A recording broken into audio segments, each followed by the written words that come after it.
I think we're ready to kick things off. So, uh, first and foremost, welcome everybody who's in here, who's in the chat, to the Guilds Roundtable Episode 8. I'm your host, Jyrmz, a co-founder of RavenQuest.tools and vice leader of Explore, also one of the top 20 blacksmiths in the game. Very excited to be here, very grateful to be hosting this stage and to be able to host these roundtables every week with awesome speakers we have joining us. I'm just going to do a quick introduction to everyone here. We have Bunny, who I'm sure most of you guys in the community know. She is a rotating vice leader of OSG and the only woodcutter in the game with a tier 4 I'm not rotating woodcutting anymore, axe. by the way. No? Are you? Wait, so what's your official I'm position? perma. Oh, you're perma. Oh, okay, awesome. Sorry, Bunny, I didn't know that. It's okay, it's okay. There you go. And yeah. Level 40 woodcutting now, right, Bunny? With your 43. 43. Okay. I'm almost Okay. I'm almost at the leaderboard. Nice. Nice. Awesome. Yeah. An incredible craftsman over here. So, that's Bunny. We got Nemos, who is, from what I've heard, an absolute legend of spreading positivity, spreading smiles all around the community, a member of Golden Dawn, and just an incredible person. I'm very excited to chat with you, Nemos. We've never spoken before, but we've had a lot of talks about the game and stuff, so I'm excited to have you on the stage. We have Lou, who also I'm sure everyone is aware of, is founder and leader of 90. If you checked the APDP leaderboards recently, he's in the top 40, so really strong player in the game. We've got Billion Football representing Fam Guild today as a part of their leadership circle. Also the voice behind their newsletters, podcasts, and one of the strongest storytellers and strategists in the scene. Thank you for joining us, Billion Football. And we've also got Nova joining us, who's one of the contributors of RavenQuest.tools and a member of Laughing Coffin, LC Guild. Thanks for joining, Nova, last second to pop in for Mr. House, who could not make it today. How's everybody doing? Thank you guys for coming in to speak. Are you guys all excited? Yeah, thanks for having me. Yeah, of course. And then, of course, we have Niter, the man, the myth, the legend, the GOAT, the Yap King himself, CEO of Tavernlight Games, and the mind behind what many of us believe is the most fun Web3 game out there in the ecosystem. With 1.0 on the way. We're honored to have you with us today, Niter. Are you here, Niter? Like, can you speak? I haven't heard you. Yeah, I'm here. Can you hear me? Okay, awesome. Yeah. Okay. Yeah, Okay. Just wanted to make sure. Thanks for having me, guys. I'm excited to be here. I missed the last couple, but yeah, definitely have some stuff to share. But otherwise, just hang out with you guys. Awesome, man. Yeah, I think everyone is really excited to hear your voice. I think we've all been waiting patiently and very excited to hear what you have to say about all the upcoming stuff, man. So thank you so much for coming in. I just hope no one has any plans after this. We're saying an hour and a half, but it might be 3 hours. We'll see. By the way, we just pulled Kaiser up. Awesome. He happened to make it last second, so. Well, welcome in, Kaiser. How are you doing, man? Oh, maybe he's oh, there you go. No, I'm here. Sorry, yeah, having some medical stuff going on, so I'm a little tired today, but hanging in there. Oh well. Yo. Yeah. Quick question. Okay. Quick question. Is anyone like recording or anything, or should I just so there's like a VOD or something, or when you guys record? We'll post the VOD on YouTube after this as well. But yeah. Okay. Nope. That's perfect then. Sweet. Thanks, man. Yeah, I think a couple of us are streaming, and yeah, we should have plenty of recordings of it. So.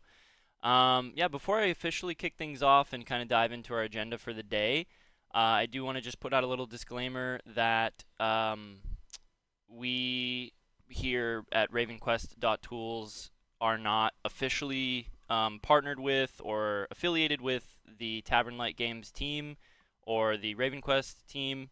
I think there was some confusion in the past that, like, in other roundtables, that people thought that we were a part of the team, and I just want to make that clear. Anything that we talk about here is purely community-led, just personal opinions and having fun as players of the game. And of course, whatever Niter says, that is, you guys can take his word for it. So, We keep those That's two things 'cause- separate. That's because they like to talk shit, so we haven't we don't like them enough to be in the team. Yeah, that's right. We're always doing our best to talk shit, I guess. Yeah. Yeah. So with that being said, let's kick things off. We for the agenda today have a couple of topics. Oh, go ahead. Yeah. I was using the wrong mic. That's why I think it sounds better now. Yeah. Much better. Yeah. Thank you. Yeah. There we go. I was using my headset mic. So rip. All right. Go ahead. So for the agenda today, I have a couple things that I want to touch on. The Guild Wars. Just check in with everybody. I have a question for you, Niter. Not going to say what that is now. And then, of course, want to let you talk about 1.1 and 1.0. We can have some talks about that, a little bit of discussion around that. And then some things from the community that I want to bring up and discuss if we have time. And then some fun questions at the end.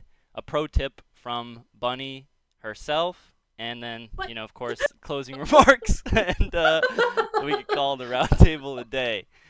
So you've got like 30 minutes, Bunny. You better figure it out. Yeah.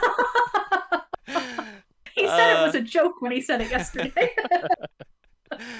No, it's fine. If you don't want to, that's okay. Oh, and hey, we are gonna be running trade packs in the background. I'm getting myself situated here with that, and gonna be handing out some materials to a couple of the speakers. But I do have like a fun little surprise for all of the listeners. The first 2 people who join us on this trade pack run, I'll be giving away free trade pack materials to you guys. So I have 4 trade pack materials worth of material ready to give away. So feel free to come on down if you can find us and join us. We'll wait for the first 2 people who show up, and I'll be giving away 4 free trade pack materials. First 2 people. Not doing it in Plunder, paid to play. No. We're not going to Plunder, bro. I'm not excited to see 20 people roll up and try to murder us all. So, yeah, we will be in the normal channels. Yeah. So without further ado, let's quickly talk about the Guild Wars, and then we can kind of dive into the fun stuff, which I'm sure everyone is excited for to hear Niter talk about. All the things he wants to share. So, Lou, why don't we kick things off over on your end? Because I think you guys over at 90 probably have a couple warbands in play. How did it go on your end? Oh, Vitronics is already here, bro. Sorry, go ahead, man. Right now we're competing with 4 lineups. And yeah, that's been pretty fun for everyone. Guild Wars is kind of the thing that people right now look forward to the most, I would say, on a weekly basis. Because it's only also just 1 day a week, right? And yeah, it didn't go very successful for us. We actually played against Portoga and lost, but we were also only 9 people today. But yeah, I just wanted to throw in some feedback right away. I've a lot of feedback actually prepared out of this, if you guys have that much time. But yeah, dump it in my DMs. For the Guild Wars, I feel like it would be nice to get a bit more game time. Like, I don't know if it's possible to have more than 1 session per play day. Like, are you thinking like best of 3, or are you thinking of like playing 2 different teams? Yeah, playing 2 different teams, because we put in so much time to prepare and get everyone ready to set up, sure. and then it's just like a 15 minutes game, and we have to wait another week. Yeah. That's but yeah, overall having lots of fun in Guild Wars right now. So that's why we just want to play more. Yeah, I mean, there's like very easy ways to do this. Like, one is obviously just making them longer is like a couple value changes. And that could already be nice. But then there's also like making it best of 3 would also be on the easier side. The trickiest part would be making it play against like multiple different teams. Just in terms of like, whenever we look at this stuff, it's always like scope, right? So if there's some like a problem that players have, can we solve it in like an hour, or will it take a week? And if it takes a week, suddenly it goes back on the priority list, right? So, but I agree, like prepping all that time and doing all the pregame and stuff to have like just a 15-minute game feels a little flat. Okay, cool. Awesome. Yeah. Definitely rough only having 9 out of 10, but you know, I hope you guys had fun, and I'm assuming like no bugs or issues or anything there, so that's awesome. Not gonna go through every guild that we have up on the stage, but does anyone else want to share how their guild wars went? GXE, how did things go over on your end? I think you guys have had like a rough go of it, maybe the past couple of guild wars. Were you guys able to secure a W this time? No. So this week it's unfortunate because I was actually in the hospital up until just like an hour ago. So I actually this is the very first time I've missed a guild war since week 1 of guild wars. So unfortunately Warband 1 went with 9 people since I'm our healer. So I don't think it went super well, unfortunately. But okay. we did win like the very first week the MMR system came up in one of our war bands. So it's not like we're winless. It's just one of those things that like obviously as the MMR system gets more balanced and as people of ours level up and you know get a little stronger, it'll balance out and we'll get more wins and everything. So I'm not super worried. It's just that's kind of the nature of the game of us, right? Is we were always a little more casual and getting going and everything, right? So most of our members are just now hitting level 70 finally. So we're just a little bit behind, but catching up slowly Yeah, here. it's rough. I hope everything's okay, man. You know, it's not fun dealing with health issues, and so you know I hope whatever's going on, you have a smooth recovery, and yeah. I can share a little bit Appreciate from it. a fan perspective as well here. Yeah, go for it. So last week we did our first Guild Wars. I don't know if Miss 369 touched on it, but we have quite a few people climbing rather quickly.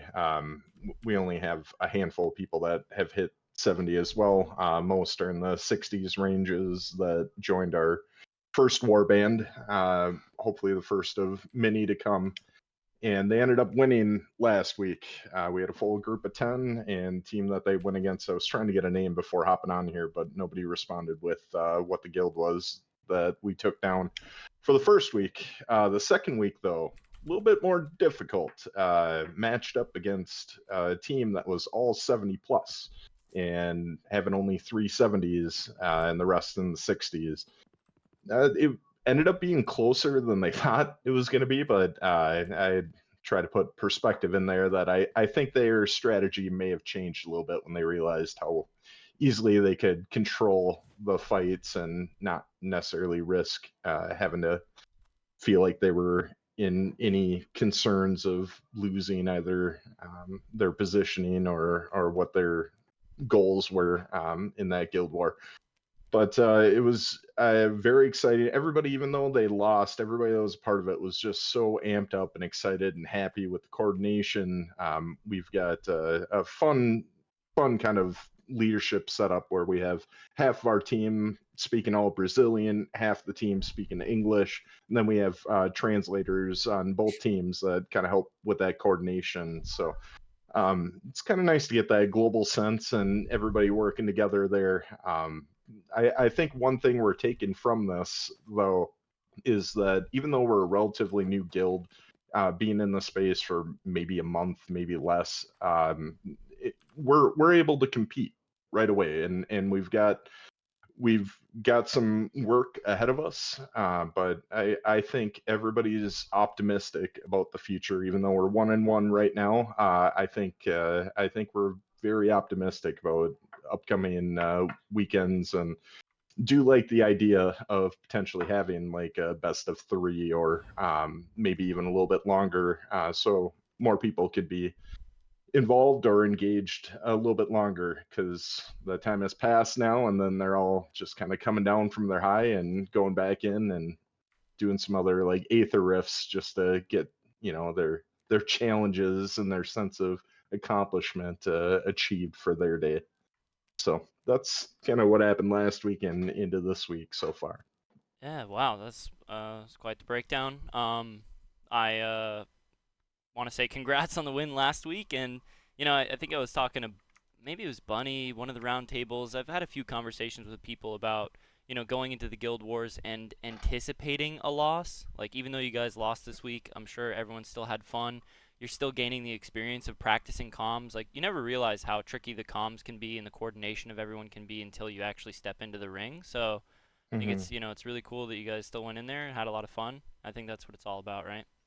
So. Yep, and I think that's more echoing to the people that are in here. If you're not really familiar with the Guild Wars, I mean, just hop in there, put a group together, get a sense, a feel for it, because there is that excitement and that teamwork and the effort that ultimately pays off, whether you get a win or that loss. It's something that you feel like you've accomplished. If you haven't done it yet, you've accomplished your first one, win, lose, or draw. And it just builds momentum, excitement for how to prepare for the next week and the next week, and it's only up from here. Yeah, I can't wait for like expeditions and dungeons and any new like group content that comes out. I mean, the Guild Wars is already such an incredible experience in terms of like building camaraderie and also yelling at each other and getting upset because you didn't go ninja cap that one point, or or that was an incredible fight, like whatever it is. I mean, it's just it's so fun. In our fight today, one of my guild members was like, "These guys are, fucking bad. They're just bad." And one of my friends goes like, "Explain to me how they're bad. Like they're beating us right now. How are they bad?" And he's just like, "They're just bad. They're just bad." And we all just start laughing. It was a lot of fun. But all right, cool. Yeah, thank you guys so much for sharing about the Guild Wars. I know. Just to hop in on what he said.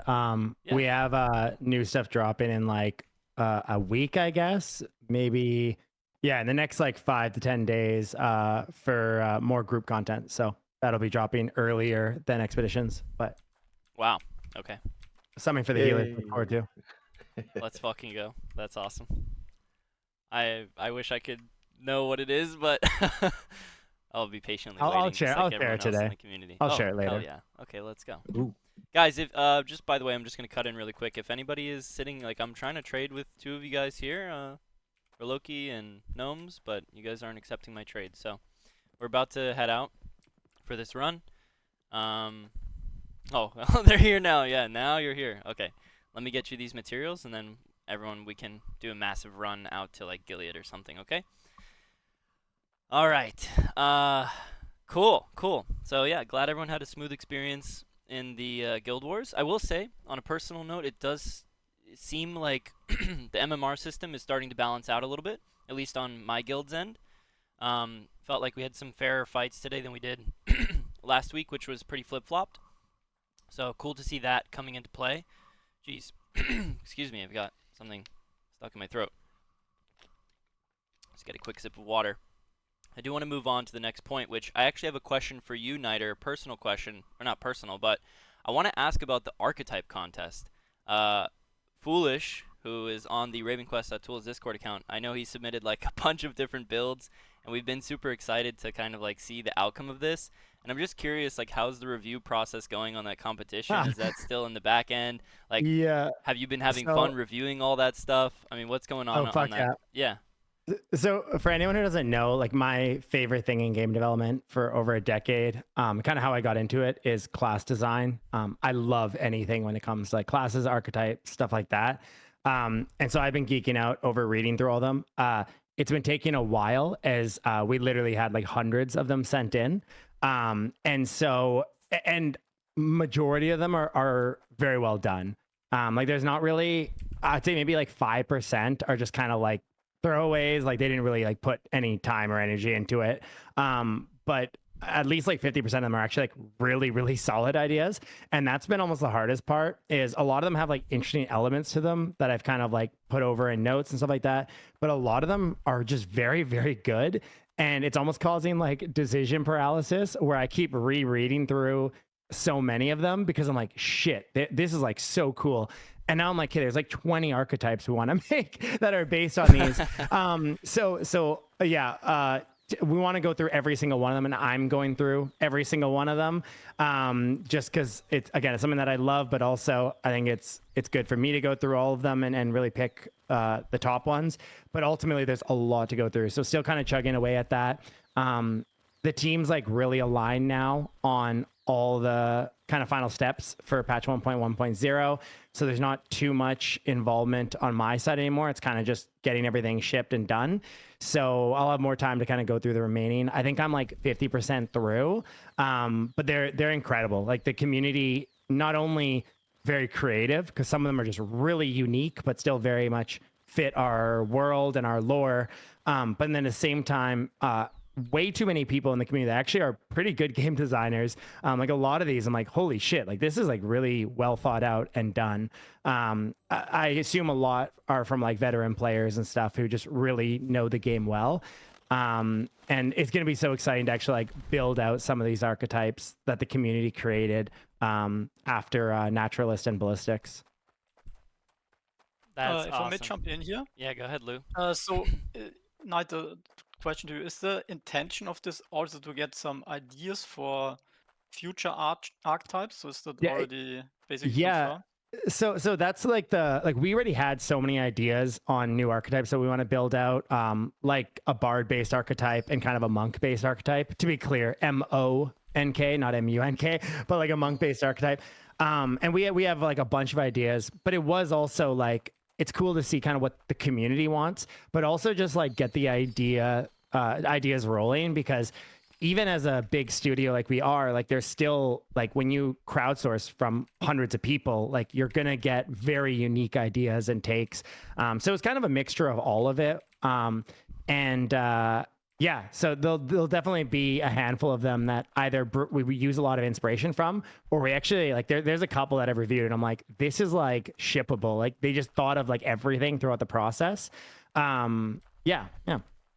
You're gonna have to add a lot of the names of the builds when you have free archetypes. Yeah. We know. That's gonna we know. Yeah.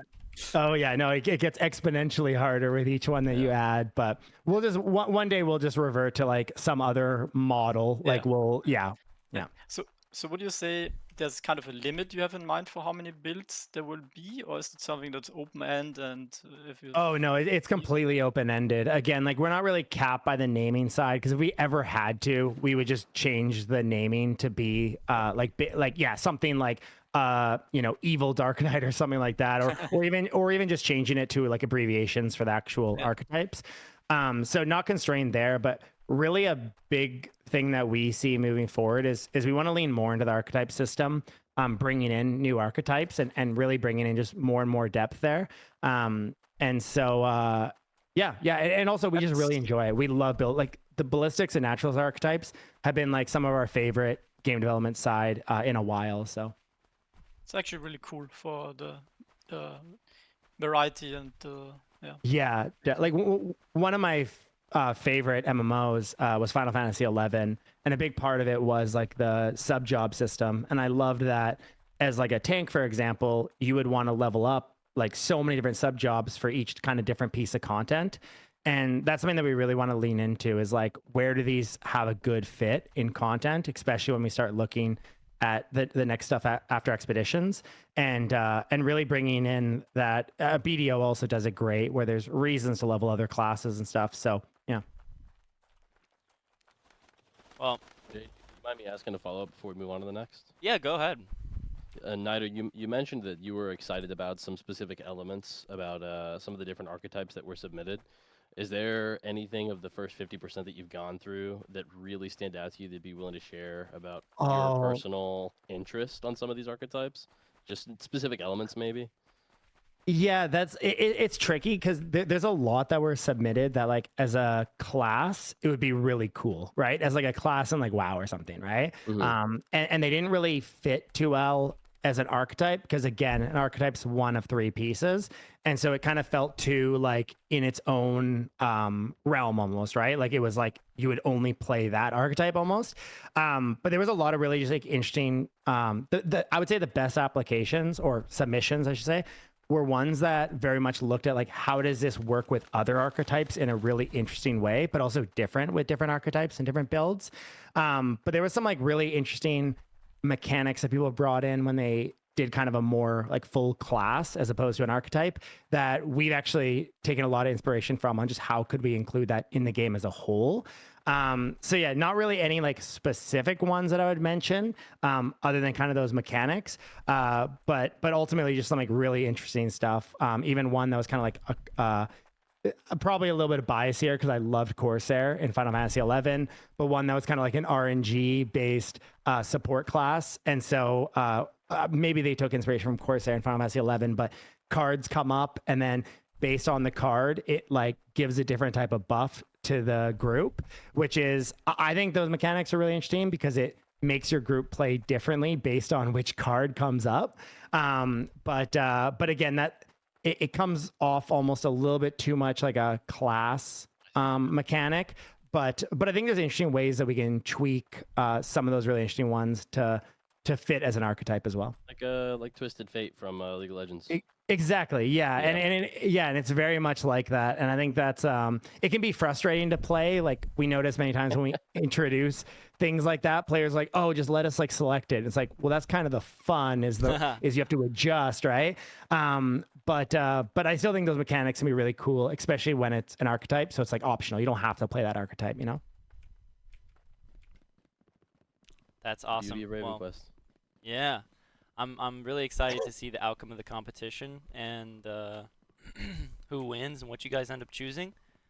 I'm glad to hear that you're having fun, Niter. It's gonna be I wish I could read. Choice. Yeah, I can imagine. I wish I could read some submissions myself. Are you gonna share like more than the top? Yeah, go ahead. Sorry. Yeah, definitely. We'll publish a bunch of them just because I want to share like what the community, because again, so many of them are so well done. And bonus points, by the way, to the people that actually add like concept arts and stuff. We always love that because it just gets our mind in it. But we'll definitely share more than just like the winners because ultimately there's so many good ones. It's going to be very hard to pick the winners. I already know it's going to be like picking 1 in 10 of like really solid submissions. So, but eventually, yeah, I'll make sure to refine it down to just the top ones. So awesome. Well, speaking of archetypes, why don't we dive into 1.1.0, which is including 2 new archetypes, Naturalist and Ballistics, which I think the community is all super hyped for. I'm super hyped for. Niter, I know you're here to give us a bunch of alpha, talk about, upcoming updates. So I think this is your time to shine, give the community what they want, and, tell us what it is that you came here to say. Yeah, it sounds good. So just so you guys know, like I'll do a full like RavenQuest official AMA and live stream and stuff to share everything. Right now, we're putting together a bunch of videos on so much of this. One of the big ones is the Quest 2.0 ecosystem because it's a very long video and we want to do things right and high quality instead of just dropping we want to have a nice animated video, all that kind of stuff, because there's a lot that's going to be coming with that. And the same kind of goes for patch 1.1.0. Tricky part is when it comes to like a trailer or a showcase, you want things to be as polished as possible before recording it. So there's a few things that we're still finishing up, primarily expeditions. And but I'll kind of go through. So ultimately, patch 1.1.0 turned into something significantly bigger than we ever expected.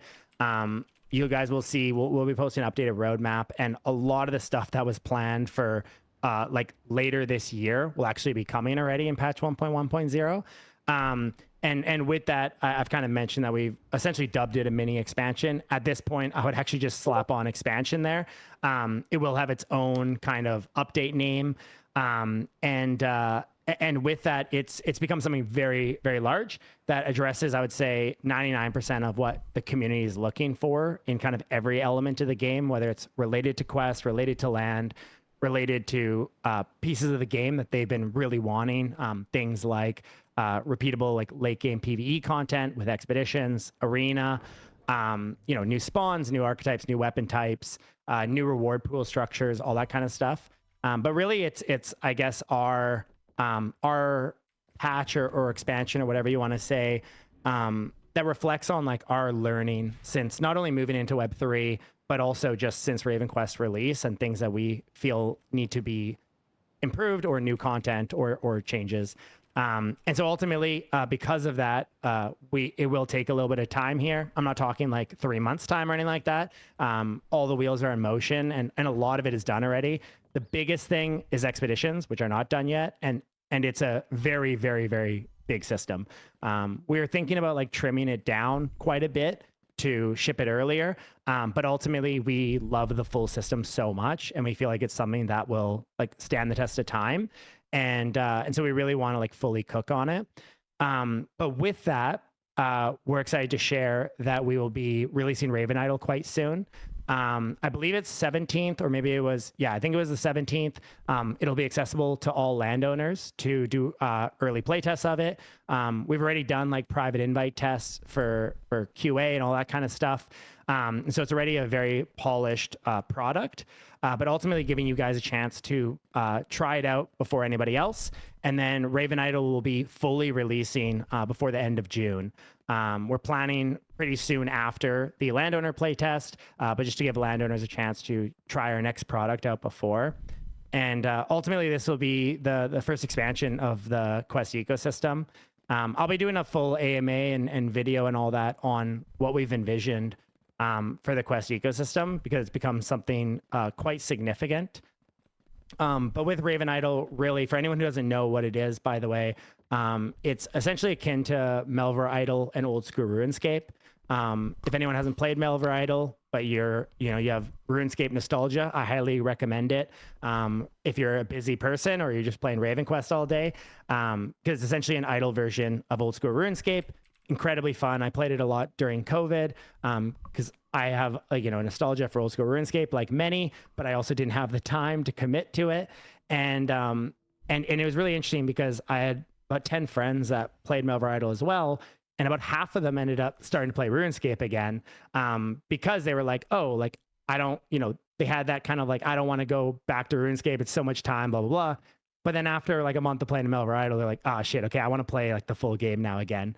And then when they got like really busy in life again, they went back to Melver Idol and then back to RuneScape, and it just kind of kept them in that ecosystem in a really interesting way. And so with that, that's why we built out Raven Idol. It's again fully mobile. Well, it's web-based, so you can play on your mobile phone. You can play with Telegram, and it'll be in the Quest launcher. And actually, on top of that, possibly for launch, but likely it'll be like a week after because we don't want to put too many stacks on launch. You'll actually be able to play it within your RavenQuest client as well. So you'll actually be able to be playing, and while you're waiting for your friends to show up for a quest or you're waiting for a guild war to start, you'll actually be able to play Raven Idol directly from in-game as well. And essentially, again, it's an idle version of RavenQuest, so it's same IP, similar mechanics, but also a great way to just introduce people to the game mechanics, because RavenQuest is a very daunting and big game and complex game, and just highly accessible, being web browser based. There'll be some cool crossover cosmetics as well for anyone who plays RavenQuest. You'll be able to log in directly with your RavenQuest account, so you won't even have to make a new account. But we'll also have like Google login, Telegram, all that kind of stuff. And even if you make another account, you can actually link your account to your RavenQuest account at a later date if you choose to. And then with that, we've built out a full API as well. So you're able to actually, in Raven Idol, use your quest balance to obtain anything. And on top of that, landowners, you guys will be getting a few special treats as well with Raven Idol, which is really our first step of bringing cross utility across our game ecosystem for not only land, but the quest token as well. Wow. Sounds like you guys have cooked up an incredible amount of stuff, Niter. I mean, I don't even know how you keep all this in your head. Like, it's been chaos. But I can imagine, man. It's one of those things. Like, I think we showed it between our final playtest and release how much we cooked in that 2 months. And I remember, a lot of the community was like, "Oh, you guys aren't like dropping anything, and you're not really like sharing too much." And we just kind of kept saying, like, trust us, it'll be worth the wait. We promise. We'll deliver as we have. And you guys can assume that when we go quieter, it's because we're just mad cooking.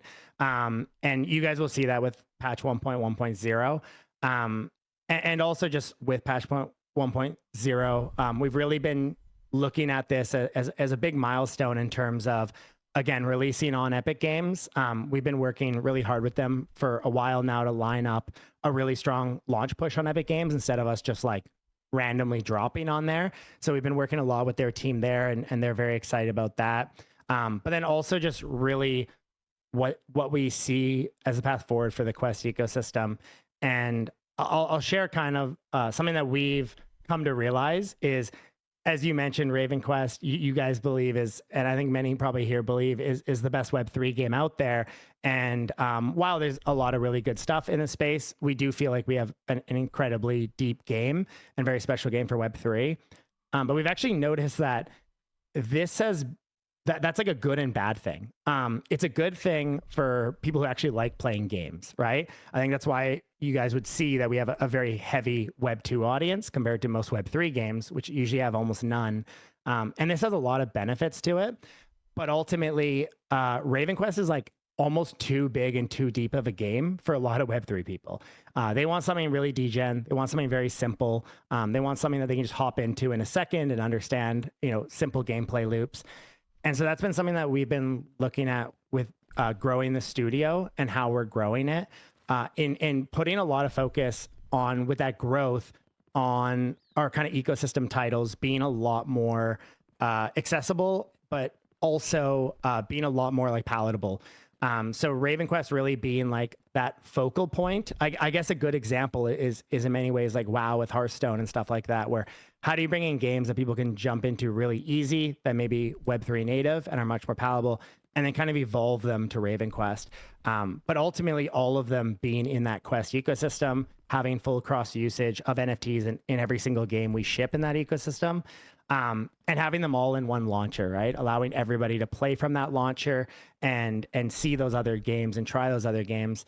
And also, how do we make sure they each target a different demographic, right? So not looking at how do we build out 6 MMOs all on the same launcher, right? Where they're all cross-fighting for each other, but how do we bring out titles that each have something that's interesting, hits a different demographic that they can cross over from. And so, yeah, just really re-envisioning how we see that kind of path forward. We've said it a lot, but RavenQuest is really the foundation and the core of the ecosystem. But from there, it's really just the base of that ecosystem. Quick question here. Would you say bundling all the content and the new updates into one bigger patch or expansion is in general your approach, or is it more based off the Epic Games launch?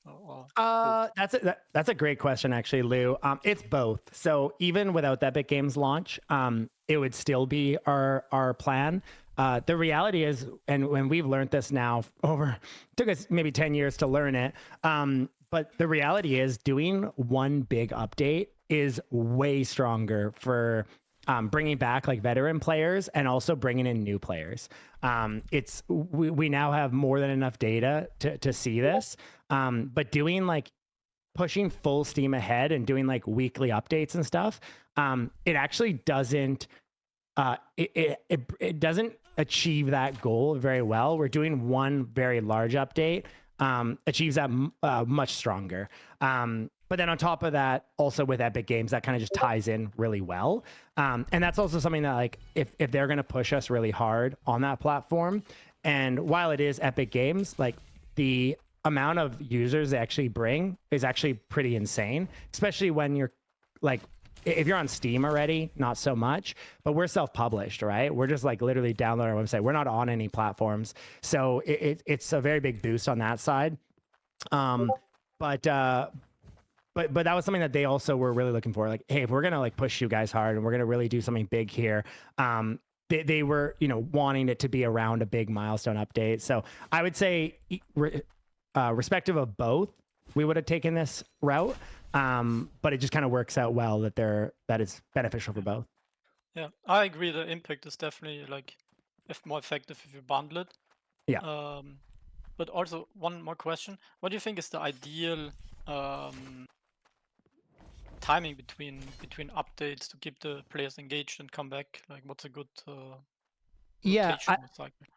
I think what we've seen works best. Like, I think WoW does an interesting model where they kind of have like, okay, every 4 patches or whatever, we're going to drop a content update. And then every 2 patches, we're going to do this. And every 1 patch, we're going to balance or whatever. I think they have like an interesting model there. But ultimately, I think when it comes to like content and stuff, dropping those in larger patches works better. And what I think works better in very frequently is like adjustments to the game, right? So whether that's like changing the balance of certain systems or adjusting a certain part of the game, I think that you need to be much more proactive on. And but also like careful on it. It depends what it is, right? So obviously like certain economy balance things, you generally want to be quick and address right away. But then certain other balance parts of the game, you need to be very slow and calculated on to make sure you're not pushing in the wrong direction. But so like with that, like before patch 1.1.0, we obviously will still have updates and over the next weeks here. But included with that will actually be some new content. So some things I can share already, actually. We will be increasing the effective level cap from 75 to 80. This means that archetypes will be able to level up to level 80, increasing your stat caps as well up to level 80. And with that, we'll also be dropping boss bounties. So essentially, Maxer now will offer the ability for teams to group up and re-challenge like the iconic bosses around RavenQuest for additional rewards. So with that, RavenQuest emblems, a big amount of fame. And on top of that, we're kind of bringing that system in, one, because a lot of veteran players have been like, hey, these bosses were so much fun. It sucks that we only get to do them one time. But then also a lot of new players, they have a harder time finding a group for it, right? Because there's not that high of a density at that level as there was in the first month, right? And so with that, it allows you to actually have an easier time for newer players to find groups, because we noticed that was a big retention point for newer players joining the game, where they're like, I can't find a group for this, or it's just hard to, like, if you need to find 10 players for a certain boss, as a new player, like, while they definitely can, a lot just don't have the effort to go through that. And so those are things that are actually coming before 1.1.0 already that I can share. There's other things as well. But some of those things that we feel like we can drop those and it won't like devalue 1.1.0 in any way. Because 1.1.0 is, I said that way too many times now, is packed. It's honestly packed. When you guys see everything that's coming, and it hits kind of everything. It hits the PvE players, it hits the PvP players, the competitive players, players who want new archetypes and new weapons. Yeah, all of that. So just so I can clarify, Niter, like you said that, I mean, first of all, that's incredible. Like I'm still processing what you've just said about Maxer offering, bounties to go back and kill new bosses. I think that's an incredible thing. I was actually one of the few players, I guess, who would like look in the global chat and find new players who are looking to do Shark Boss. I would just say, hey, I'm gonna go do Shark Boss. Feel free to come in and join. Like I can solo it. Just hop in the party if it's a bottleneck for you. And like I think some people were charging for that service, and I was just kind of letting people jump into my party. So I think that's really cool. You're encouraging. You're like finding a creative solution to not only help the new players, but also add new content, like new group content for the veterans to go back and redo these bosses in a valuable way. I think that's a really intelligent solution there. Go ahead. Yeah. And that's exactly what we saw, because like it was becoming a situation where like a lot of top players were like, okay, you're gonna have to pay me, and they're like, hey man, I just started the game or whatever. But now there's actually like a reason for them to just be like, okay, just come along in our group or whatever, or like they just have an easier time finding a group because now they can find players that have done it already, right? It doesn't even need to be like top players going back to do them. It can just be veteran or players that did it a few days ago, and they're like, oh yeah, I'll go do it again because I have the bounty for it now.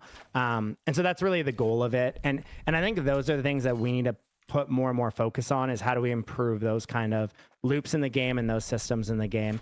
And yeah, I did drop a spoiler in the chat there, but the character Bazaar as well is it's a different team that works on this. By different team, I mean like they don't work on the game side, they work on more of the website stuff of things, but it's something that they've built out. There's a lot more than that. I just shared one screenshot of it, but basically being able to put your characters up for auction, it would just transfer it to a different account, and ultimately allowing that side of things as well.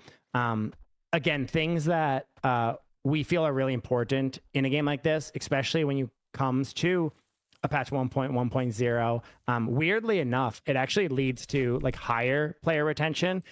We did quite a bit of digging into the many other games that have this, and it made me realize even when I like go back to playing WoW, if I'm joining late in an expansion, I'm either not going to start or I'm going to buy a character, right? So I'm just like right there with everybody. Because like I don't want to go and like grind all the gear and all that kind of stuff. To be clear, I only play PvP, so there's not too much of that. But like it brings in me wanting to play, right? And also when we're a Web3 based game, it makes complete sense, right? Wow, that is insane. Wait, so I don't want to ask too many questions about this, but I guess. I do have one from ahead. earlier. If you Yeah. want to move on to the next subject, more than welcome to. But Niter, what was the reasoning behind the pick behind moving to Epic, and is there possibility of going to other platforms in the future? Absolutely. So the reason why for Epic is, again, we like to we want to build up instead of, you know, go to the peak and then kind of have not much after that. And so with that, like, that's why we wanted to self-publish. We came to a really strong agreement with Epic, and that was part of it as well. We feel like the push there will be very significant, and it's still, it's not an exclusivity thing or anything. They offered us exclusivity. We turned it down because we, of course, want to, at some point, be able to release on Steam, etc. And just any other platform as well. But we feel like Epic's a really good next step, and keeps kind of future milestones ahead for us as well. Okay, beautiful. Thank you. Oh man, I forgot my question. Oh yeah. Niter, I don't know if you can share, but you know, the details. But I'm curious, like a little bit of the details about how this boss hunting is going to work. Is it going to be something that utilizes ranger bounty charges? Is there like a separate reward group? I'm assuming that's like, you know, exclusive to these bosses. That's a little bit different from the. Yeah. How do you? Yeah. Yeah. So it's not. It uses obviously same NPC and lore, but it actually will be separate rewards. So it won't be tied to the Rangers Company rewards. You will. Right now, there's no really consistent way to get emblems. And emblems will be used in more and more stuff in the future here. And there's already a lot of players who like they can't upgrade everything because they don't have enough emblems and stuff like that. And so this is basically a consistent way to get emblems, but also it'll give a pretty large amount of fame. And basically there'll be like a rotation for these bosses. So at different times, he will offer a boss bounty, and the entire game world will all have the same boss bounty. So it'll make finding groups like significantly easier. It's not going to be like each player has their boss bounty. So basically when a new bounty is up, the entire game community kind of has a collective purpose and thing to go towards. That's incredible. I'm curious to see how that's going to play out. If maybe it's a blessing and a curse too. Like, I don't know if we're going to have like hundreds of groups going to one area at one sort. Hey, hopefully, more reason for war, right? Yeah, there you go. That's true, right? That's awesome though. Okay, so primary reward is to get more marked runes, which actually, yeah, I think that's very good. Like I noticed, after only buying a few Aether Scrolls, I was like already running low on my runes, so very cool. And another thing, just to clarify, you were saying that like this is something that's going to roll out separate from 1.1.0. Did I understand that correctly? Yes, this will be coming. Both these kind of things with the effective level increase, and then also this will be coming quite soon here. The effective level increase, I believe, is coming first. I believe it's coming this week.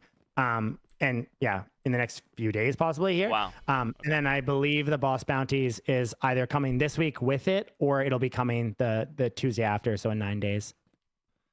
Awesome. Speaking of boss, we're actually about to tackle the shark boss right now as a group. Hell yeah. Hopefully nobody dies to the infamous rain. Stay together, guys. Avoid those blue circles, please. Yeah. I can keep going, drop a little more alpha. So some things we're working on. I shared a teaser of the character Bazaar in the chat for anyone who missed it. But some other things that we're also working on is we've talked about the death debt for a while on obviously how we wanted to change it. The reality is the the formula has been a nightmare to try to adjust to achieve kind of all the things we wanted. And so we've actually taken a different direction on it. Instead, we're actually changing from the death system to a durability system. So instead, you will lose durability on equipment when you die, and then there'll also be some level of damage to durability just from playing with that equipment. But on top of that, ships and wagons will also have durability. That will also actually go down based on usage. This is something that we feel is very important to address because, and I think everyone here agrees, of people who are kind of just farming, running trade packs, and they're not really taking any risk or anything like that. And they're not really having any reason to not just keep spam running them. So we have a full new system coming with that. But then also we shared a little bit about adornments. These are basically new custom health plates that you will be able to unlock from different parts of the game, like being the top in Guild Wars. Everybody in that warband will have different kind of tiers of health bars. They're really sick. Actually, I can probably drop a teaser in the chat in a sec here. But then also like expeditions, arena, there'll be many different areas in the game that you unlock these by being in the top percentage. So it won't be like an achievement. It'll be like if you're in the top, you will then have that custom health plate when you're running around. And then another couple big ones. We're building out a staking system right now. We worked really, really hard on this because we didn't want to just follow the mold of staking systems that are just purely inflationary and just cause long-term harm. If we haven't shown everything, every action we take is a very long-term focus. And so we built out a really, really unique staking system with a few other groups. And so look, if we don't have a date on that just yet, but looking forward to dropping that as well. And then a big one that I know many people have been asking for is around basically reasons or ability to have more than 5 lands. This is something that we've wanted to tackle the right way because we don't want to just, like, we could just simply increase the cap in a second, but it can create an even bigger like gameplay imbalance there with how much EXP you're getting from it, etc. So we built out a really cool system around that, but basically just bringing a lot more incentive for people to have lands. And yeah. Wow. All right, I got a couple more things. Hold on, let me Yeah, rapid fire. yeah. Oh, man. Oh, no way. We've been rebuilding the currency exchange. Right now, while the people that use it a lot understand it well, it is very daunting for new players, and a lot are just super confused by it. And so we've actually been building out a new currency exchange where it's liquidity based. So not on the side of like where people add liquidity and stuff like that, but it'll basically have both sides of a pool, as one side is used more or put up more. So for example, people exchanging silver to quest, the prices will automatically self-balance based on what's remaining on each side. And it basically means that players, it's still technically peer-to-peer because as people are taking one side or putting in more of one side, the exchange amount changes, but it essentially allows players to get it instantly, which I know is a big thing for a lot of players. And also it's way simpler. So it'll behave just like the WoW token. So that's how the WoW token works. And basically you just click a button, want to exchange your quest for silver or silver for quest. So it's much simpler. And then something that we're really excited about, we don't have any ETA on this yet because this will not come with patch 1.1.0, but we're expecting to drop it soon after. Will actually be blueprints on cosmetics. So this was an idea. He's probably actually in here, but from a community member. Actually, yeah, I see him right now.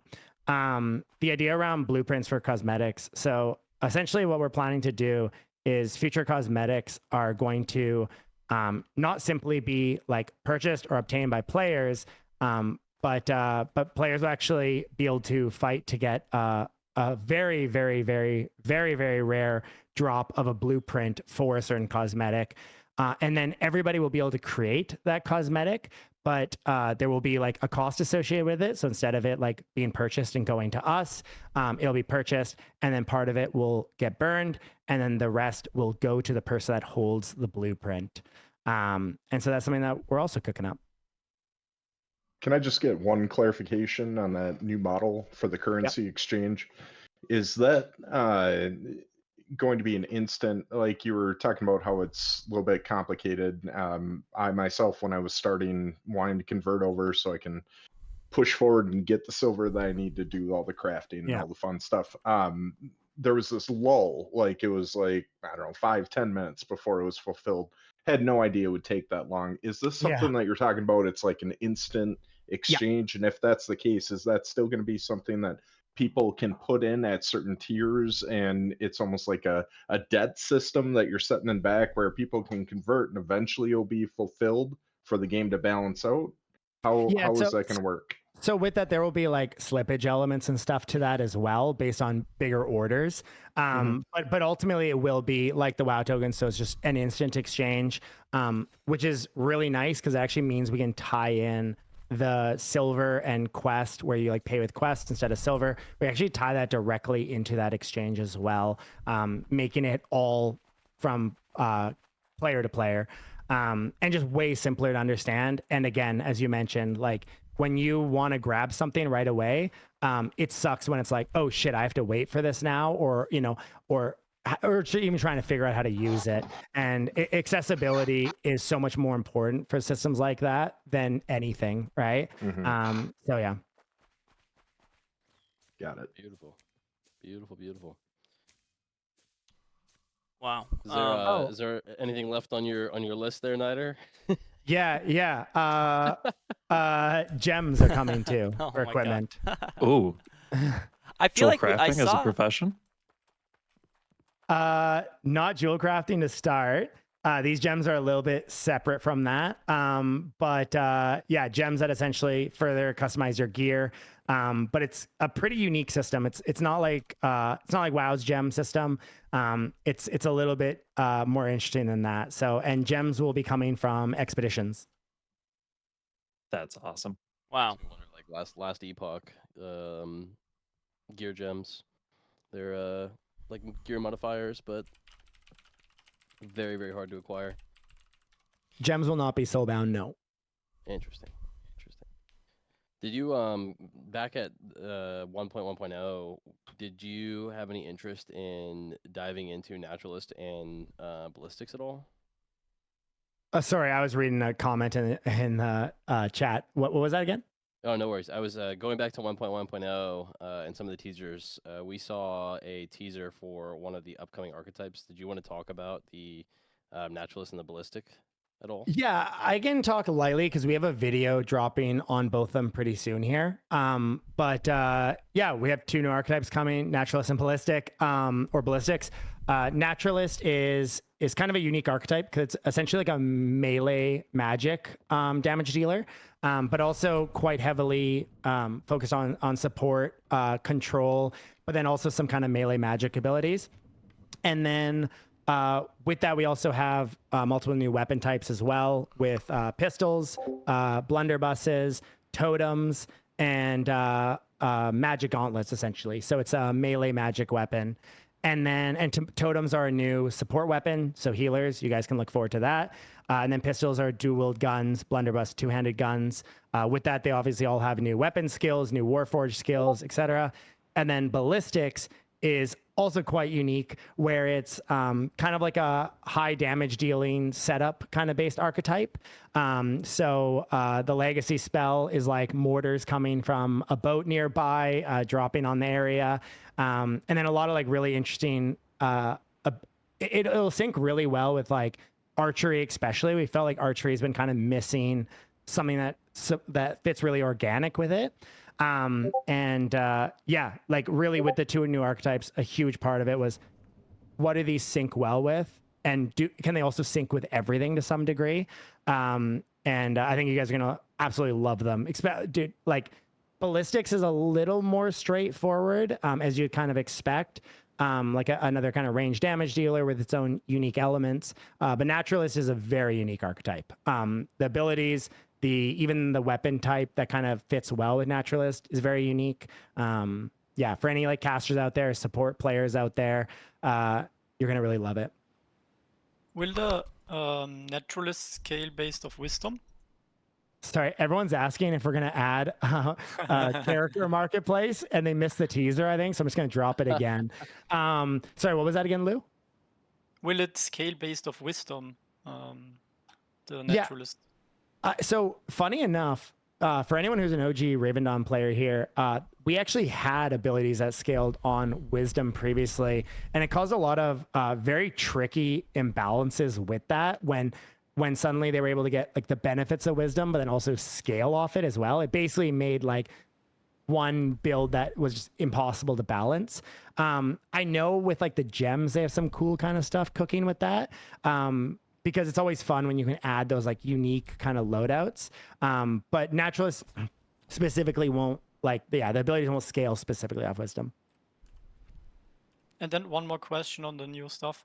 The guns, will it be, or is it possible to have a gun and then a shield in the offhand, or maybe even a dagger? Yep. Or a totem. Or a totem in the offhand. Okay, that's cool. Because, yeah, because right now, I don't think you can have daggers and some other weapons. What I don't remember actually what it was. Yeah, you cannot have, I think, a scepter and the daggers in offhand. Yeah, no, is it'll that ever gonna change, or? That's interesting. I'll mention that to the team if there's a reason why they don't have that. Scepter and okay. Yeah, no, I'll definitely a check bit in. biased question because I enjoy playing one hand and I want to be able to switch either to the gun for the main hand or the dagger for the main hand, so I can basically play two builds. That would be cool. That's also something we've been looking at a little bit too, is the ability to have two weapon loadouts. Obviously, like balancing this is difficult and very important, right? To make sure that players can't just switch to like something tanky when they're getting targeted and then switch off again. But I think there's interesting ways to do weapon loadouts that we've been kind of exploring a few different routes. Nice. Something. Well, speaking of loadouts, I got a quick question for you on expeditions. I don't know if you're keeping this tucked away or not, but are we going to be using open world builds like our current character in expeditions, or the Aether Rift build type? Yes, setup? sir. You'll be using your open world builds. So the cool part about expeditions and why it's taken so long to cook, I'll share a little bit about them. So basically, they're randomly generated runs.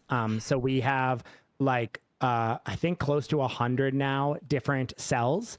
And then essentially these cells randomly load out to make every single run completely unique for the player. They all like interconnect perfectly. So each like room that you go into, or what we call cells, feels completely unique. But then on top of that, from within those cells, they also fully randomly load out depending on like different creature loadouts for each cell, traps, different puzzle mechanics. So some rooms will also be like kind of puzzle based, so you have to go through puzzles. But then on top of that, when you actually join, the dungeon or the expedition won't scale like automatically on your level. So basically, being a higher level, it's not like a wash in terms of your character strength. There will be a big benefit to it, but you're actually able to scale the expedition harder and harder, or not harder if you don't want to, as you go through the expedition. So as you clear cells or rooms in the expedition, you will, and also the path is random as well, so you won't know like exactly the way to go or anything like that. But from there, you'll actually select keys throughout the run, and each of those keys come with the pro of a different key tier will allow you to get more rewards at the end of the expedition. But it will also come with a random affliction, which will buff all of the creatures in the run as well. So either giving them like when they die, they explode, or they now start throwing daggers at you throughout the run. There's like, I think we have like 40 different afflictions. And then those tiers of afflictions are actually based on the key. So if you're going through a run and you're a stronger player and you're like, okay, I want to like make this harder, or i.e. get bigger rewards, you can pick those harder keys as you're clearing cells, and you're actually able to kind of control how hard you want the run to be and basically how much you're going to risk during that run. So obviously as it gets harder, you have a higher chance of dying throughout the run or to the boss at the end, because each run has a boss at the end as well. And all of those keys are buffing not only the boss, but all the creatures to the run. But then also you'll have a monk companion through your runs. And by doing kind of side things in the expedition, so whether it's saving prisoners through the expedition, there's also a bunch of like profession checks. So if you have like 75 wood cutting, you're able to cut through a log that's locking off one of these rooms or different paths. And by completing those kind of like side quests or side checks, you'll unlock new abilities for your monk. So your monk will be able to buff you in different ways, whether it's making it so every third attack you do will shoot out magic missiles to all nearby creatures, or making it so that you do like lightning strikes around your character. Something we really leaned into with expeditions was that roguelike feeling. We wanted every run to feel not only from the environment and the map to be completely unique, but your experience in that run to be completely unique. Like, what do the creatures do well? What are they bad at? What do you do well? What like new things did you unlock? Because it being like an instance kind of run experience and not something that's permanent, we realize like we can cook and get a little crazy on this. So if you're like a PoE fan or Diablo or just any roguelike, something we really leaned into was like, we want to make it so like you're going to have those god runs. You're going to have those really hard runs. You're going to have those bad runs. But then on top of that, you're going to have those runs where you're just running around blowing everything up around you. And so, yeah, it's a very deep system, a very big system, but one we're very excited about. some Quick questions. Really fun content around that. Yeah. Is there a party size out yet for the expeditions? Yeah, so we've mentioned it before. Expeditions will drop originally just as solo content. However, you can mark my words that we absolutely will have party content, or we will have party support for it as well. We're going to roll it out just with solo to begin, because balancing around party is obviously like another element. And we know when we drop it, like there's going to have to be some balance changes and some tweaks and adjustments. So we want to drop it out first as solo, get it in a really good spot. And then we add in, we plan to add duos and trios basically to it. Is there also a cap to in what frequency you can do expeditions? Like a weekly thing or... Yeah, so expeditions will be much more frequent than Guild Wars, and also much more frequent than boss bounties. But essentially the lore behind expeditions is at certain times there'll be expedition camps all around the game world. It'll be something new that you guys see added to the game world, and these will be run by the trusty monks who are very good at tunneling through the world of RavenQuest.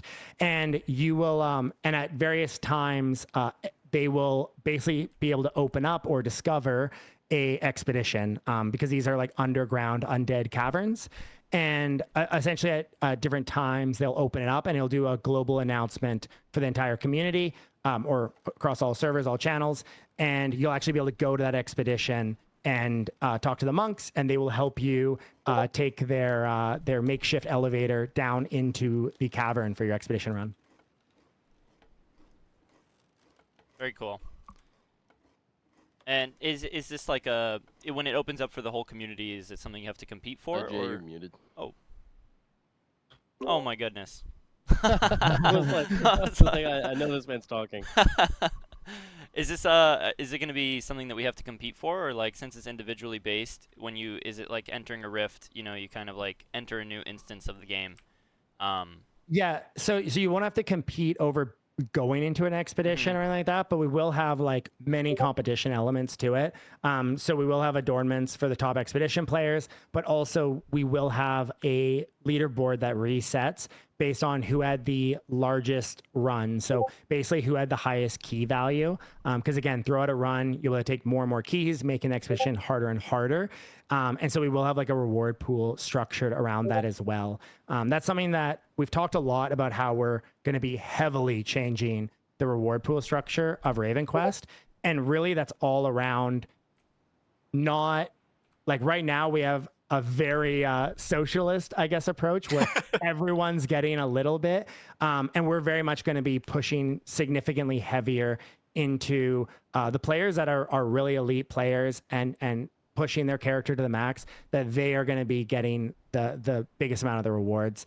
But also we have actually a couple new reward models that are going to be coming in 2.0 that we're very excited about. And you guys have already kind of seen that a little bit with the change of the guild war structure, how the fame now is much higher for the top guilds, which obviously brings more rewards there. But we're also going to be adding more reward structures to guilds as well. So a shit ton of stuff to look forward to there. We've been really happy with the warband system, and it's now at a position where we're not like sweating 2 minutes before warbands start. That shit's gonna break and go to hell. So now we're pretty excited to be able to share that we're going to be starting to move forward now with the Champions League, which will not only be based around Guild Wars, but also there'll be PvE elements of that with expeditions, and then also Arena, which we've shared is Arena is similar to Rifts. You go in with a build. However, it's just straight into the fighting. No PvE side, no boss, nothing. Just straight into the fighting. So, love it.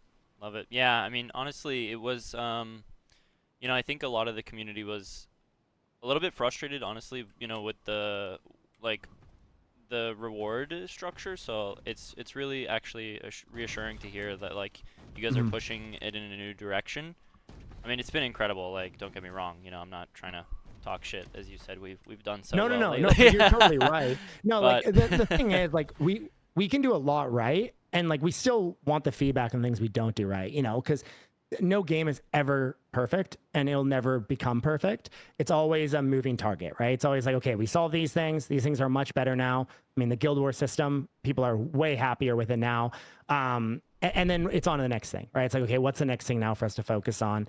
And with those like reworked reward pools and stuff, we see that coming really strong with 1.1.0 for a lot of different reasons. Also, this is a bigger piece of alpha, but I shared it recently that it did get approved on the legal side, because again, we are a Canadian-based company. We have to be very diligent with how we implement things when it comes to Web3. And with that, the landowner thing, it was approved recently, and it's in full Steam development now. But I probably shouldn't share too much in case it changes a little bit. But lots of things coming for landowners in 1.1.0 too. Awesome. I don't want to make this like an AMA because I know you have your real AMA coming up. So I'll probably, open up the floor to like any final questions here, maybe from us to you, Niter. And I have one of my own personal questions, which is just about the expeditions. Like, if we're gonna see, and it's okay if you can't answer this, totally understand, but if we're gonna see any like exclusive, like you mentioned the keys, right, where you can get different levels of keys in the expedition, if there might be some unlockable content, by owning land or owning a certain amount of cosmetic or like some sort of paid aspect, right? Not that paid to play should be prioritized in any way, but if you guys have any plans to introduce some form of content down the road that's like exclusive unlock in-game content. Yeah, so it's a really good point. Like, funny enough, something that when we did the model, like, we wanted to make a Web3 game that wasn't like, okay, you have to kind of pay to get anything, let alone having to pay in the first place, right? Or own an NFT, just like play the game and stuff like that. It's just not the model we wanted to lean towards, and I think that's why we have so many more Web 2 players than most Web 3 games. But however, with that, there's also definitely areas that we feel do need to be leaned into more, in terms of the reality is we also are a Web3 game, and there's also certain models that do work really well. And while there's a lot of models that we love that other games do that we legally cannot do, unfortunately, because we just won't take those kind of risks, there are some very cool models that we've built out that we're, again, very excited about, for not only for land, but also just for players, and especially players that play a lot. And the reality is, like, we try to take this approach of everyone gets some quest and whatnot. And that's been fine in some ways, but it's kind of put us in this weird purgatory where no one's like, oh, I'm going to play RavenQuest because like I'm doing great over there in terms of like earning quests and all that kind of stuff. But also we're not like benefiting from that flow over, right? But then at the same time, we are giving quests to everybody still, right? So people that are having fun, they're getting that. And so with that, like leaning much more into ways that we can kind of bring people into a bigger part of the ecosystem, because the reality is too, like most of the biggest earners that are like not like hardcore players or doing whatever, it's from selling silver. And that's part of that's kind of like a good and bad thing. Like the good thing is we have a Web3 game that people actually give a shit enough about the in-game progression and currency that they're actually wanting to spend just real money on. And it's also partially because our currency exchange is just way too complex for like 90. We did a kind of a small poll, and it was like over 90% were like, yeah, I tried to use it, I just didn't like, I couldn't figure it out, so I just kind of dropped it and haven't touched it since. And so that encourages like a lot of real money trading. And we obviously have a lot of data. We currently do allow it, and I do think that's kind of just part of a Web3 game, but making better ways to facilitate that I think is really important. So that's not the route that people think they have to go down, so that they can just do it directly in game through the Quest ecosystem. But just based on like the data that we have from like very, very conservative data, there's been over $1 million made by people just doing RMT with silver.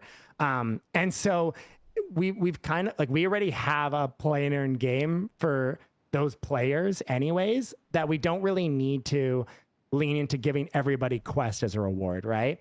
And that's been something that we've realized over the last bit. So I'm actually very happy to hear that you want to reward progress more, because just today I was doing some bosses with a guildmate, and he hasn't really done bosses yet, and also he hasn't really upgraded this character yet, because he said, yeah, why would I spend silver on anything if I'm I'm better off just selling it because I can't exactly earn. And so like you at least want to force the people who want to make money to also reinvest in the character and progress. Yeah. And that's a big part of like expeditions and other changes to different pieces of content that we're doing, is like, how do we make it so like a player wants to progress their character? Like if they want to make more, they have to push into their character. And I'm not saying like spend Quest, just spending silver itself is already a good sink, right? Because the reality is it just makes Quest more valuable as well, tied to it. So yeah, I totally agree.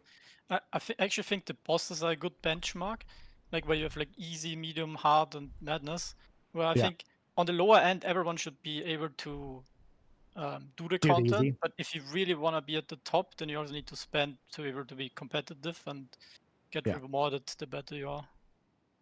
Great way to put it, Lou. Yeah. And Niter, just to clarify, like something I didn't mean to suggest that the game should have like content that is purely exclusive to like people who pay, but more of like a bonus, like, hey, exactly. You know what I mean? It's like you get this little bonus key or something, and it's just a fun cosmetic or something, right? Sorry. That's exactly no, but you're bang on. Like that is how it should be, right? Like the reality is right now, most players don't have a lot of reason to at certain points spend silver or Quest, right? Because they're like, oh, I'm kind of gonna get the same rewards anyways, and that's obviously not a good loop, right? It again, navigating Web3 has been very different for us as a traditional studio, understanding that like Web3 does want these things, right? They want reasons to really max out their character and get the best rewards. And so that's been something that we've had to adjust our approach to and understand better. And that's really why with patch 1.1.0, we have made it into something so big, because we want to deliver all those things at once. Yeah, so I think Billy in Football, were you going to chime in here, or? Yeah, I just I had a couple of things because I don't exactly know where we are in our timeline here, but I know we're probably getting pretty darn close. So we've referenced other games that you've picked attributes of other games that have made them successful and exciting, and implementing that into RavenQuest. One of them is there anything on the roadmap expanding for achievements beyond what it currently has, like something that's more in-depth? And we referenced World of Warcraft, and I think that was one of the things that I spent probably of my 15 years playing it, I probably spent 5-6 years just hyper-focused on getting as many achievements as possible, because they had cool rewards, and it was just cool to flex and be like, I've accomplished that and you guys can't. Yeah, I think that's a big part of just how we want to do adornments. So the idea is that it will be like a visual flex. You're running around, you have a really cool custom health bar. I need to remember to drop that in the chat here. I'll do it after this. But yeah, that's kind of the idea is we want to build out more of that side as well. Like with 1.1.0, we're trying to hit kind of every type of player with it, right? So we're bringing in new PvP stuff for that competitive group, bringing in expeditions for that late game PvE loop, trying to, bring in a part that is exciting for each type of player. And I think achievements are definitely one of those as well. So there's two things on the guild side that I wanted to ask about. One thing being for expanding, I think it was referenced before, but an expansion of the guild UI and potentially having people's let me actually professions. cut in here. Oh, Billion sorry. Football. Go ahead. No. I do want to keep the questions to a minimal here directly to Niter. No, Yeah. Okay. If yeah, it's all I good, do appreciate it. I got another like 15 minutes. So okay, sweet. All right, then go ahead. I actually think you were about to touch on the same thing that I was going to bring up anyways, Billion. So please go ahead. Sorry about that. So yeah, expanding on the guild UI, having more opportunities for our guild members to collaborate together, understanding what their professions are. We use external tools like Discord to try to keep that in place. I know other guilds and other people in the space, they have like web UIs that they're creating that people can put in, and it would be nice to just have that collectively in one game, so you're not having to open have multiple screens in order to accomplish this. So that's number one. And number two, you kind of really touched on like having these multiple events, like a specific boss and specific this and that.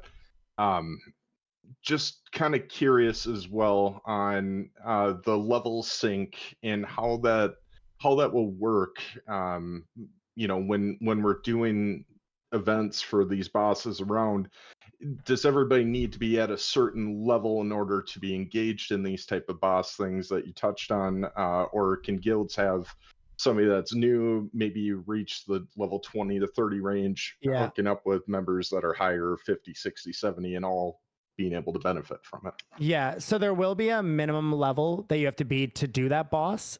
So like we still want to encourage people to want to level up because certain bosses will be higher level. So you need that level to unlock the fame that you get from it. But then also higher level players will sink down to make it more challenging. But ultimately, the goal with this system is nothing too complex right now. Again, we have a very big update that we're cooking. So we want just to deliver something that brings a nice element to that and a good like kind of foundation that we can then from there add like, maybe tiered versions of those bosses with more mechanics and stuff like that. Because we want to do like an actual full, like just to clear something up, by the way, some people with expeditions, this is not meant to like replace like a raid type system. We wanted to bring in expeditions as that like hyper replayable content. This doesn't cancel out the idea of us bringing in like actual raids or larger scale dungeons with a 10-man group, stuff like that. I think that's very much a separate thing that we want to build out, or that we will build out. And so, yeah, just to touch on that, but then on the guild UI thing, the reality is UI changes are way more work than I think anybody who isn't an engineer thinks. It's one of those things that there's of course like so many UIs that we want to improve, from the marketplace to the guild UIs to the currency exchange. Guild UIs with adding professions and all that kind of stuff. It's just all scope, right? It's all like, when can we do this? And having, third-party tools is amazing. And I mean, if you look at WoW, like think about how long they relied on third-party tools for all this kind of stuff. It took them 15 years to improve the UI, and it's still pretty bad. But it's because it does take a lot of time to improve those. Many times it's like actually just rebuilding it and reprogramming it. But no doubt that we want to improve those. First, what we would want to do though is we first want to add like guild banks and stuff like that. But again, something that sounds simple to many people, but when you're like a game developer, you know that these things are actually hyper complex, especially when you have servers around the world with latency between them. What happens if a player on the Southeast Asia server pulls an item out and another player on the NA server pulls an item out at the same time, and there's 200 milliseconds ping? Does that item duplicate? Does it disappear? Like there's so many like complexities to that. But we would we'll be prioritizing that before improving the guild UI, just because we feel like that's very needed. But yeah. All right, those were just two that I had marked down that I'd been asked to ask, so I'm good for mine.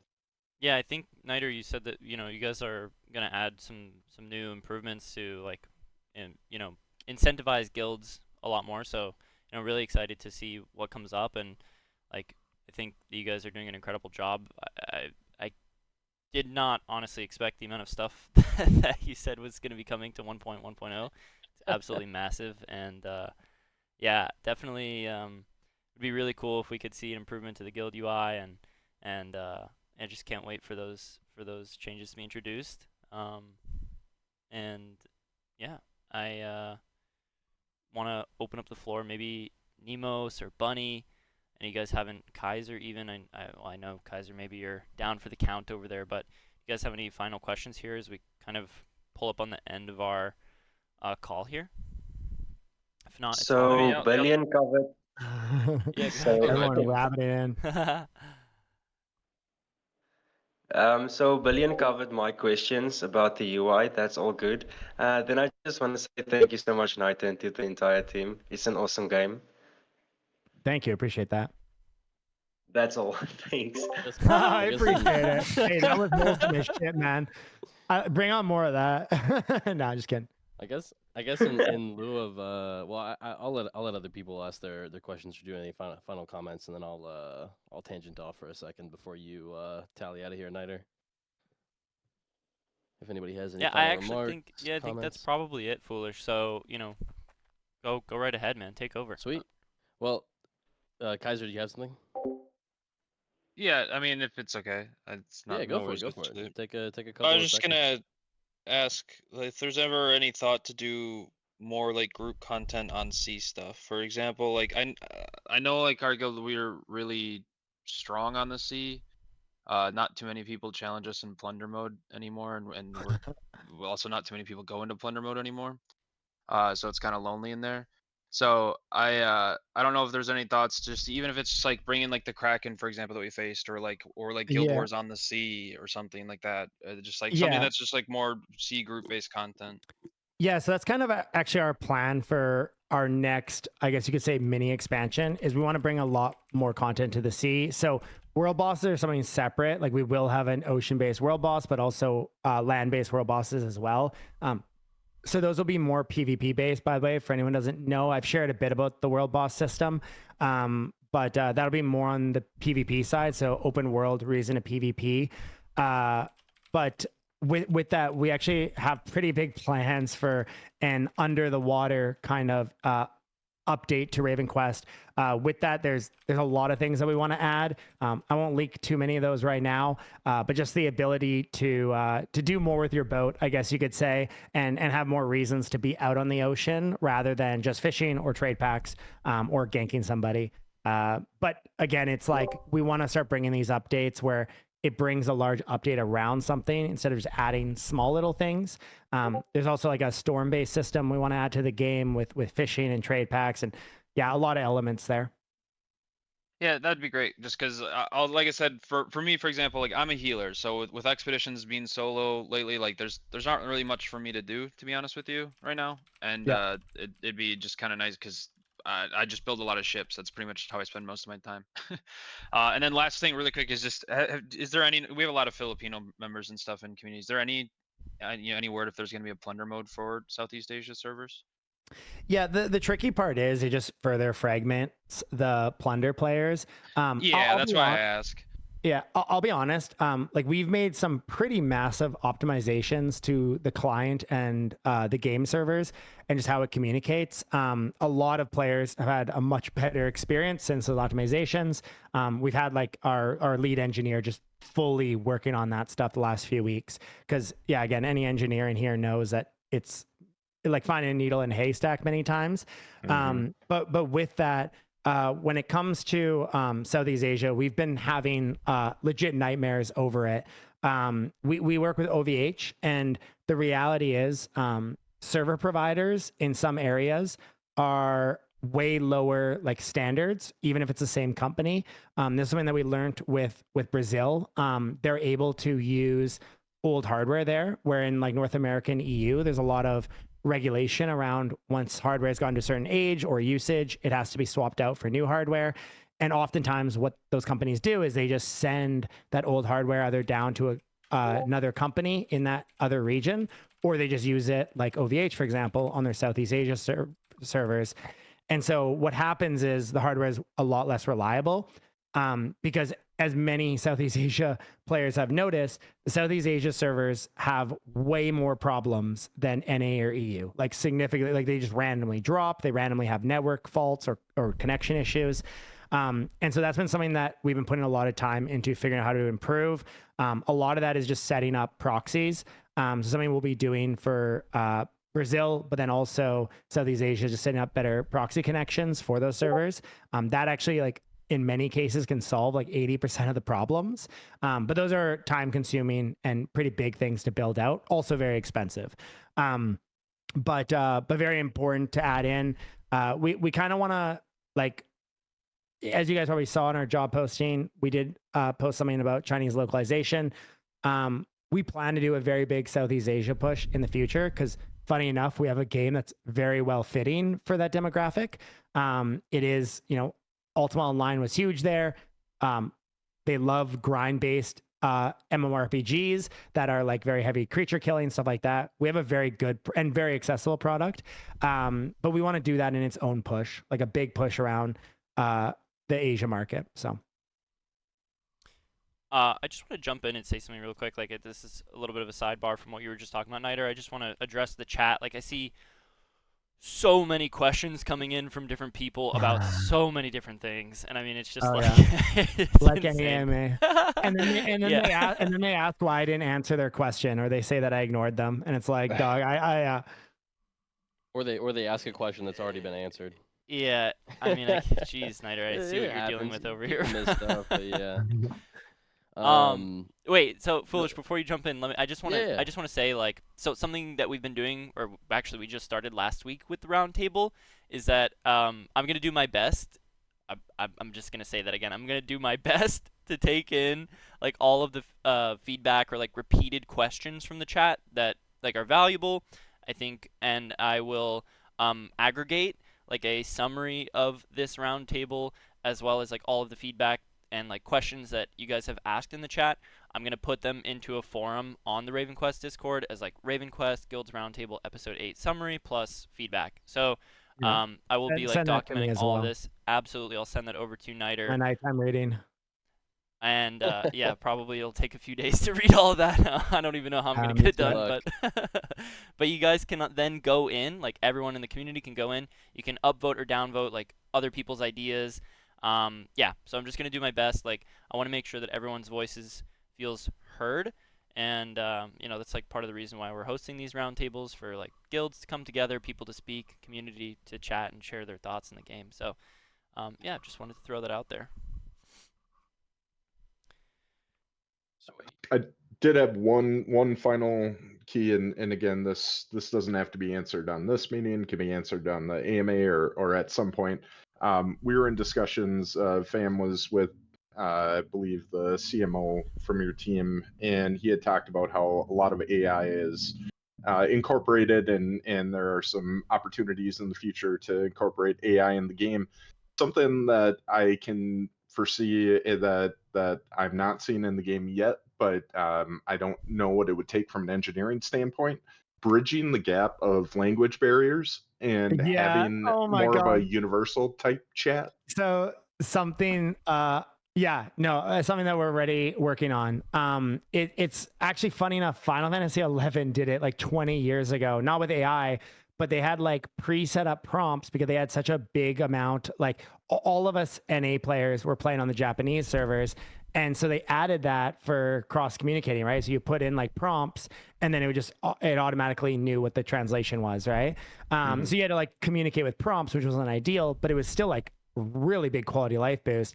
And Correct. You're 100% bang on, like having just AI, like you type a message and it's like we already have language support, right? So if you're using Brazilian language on the client, all English messages could just be AI translated into Portuguese and vice versa, right?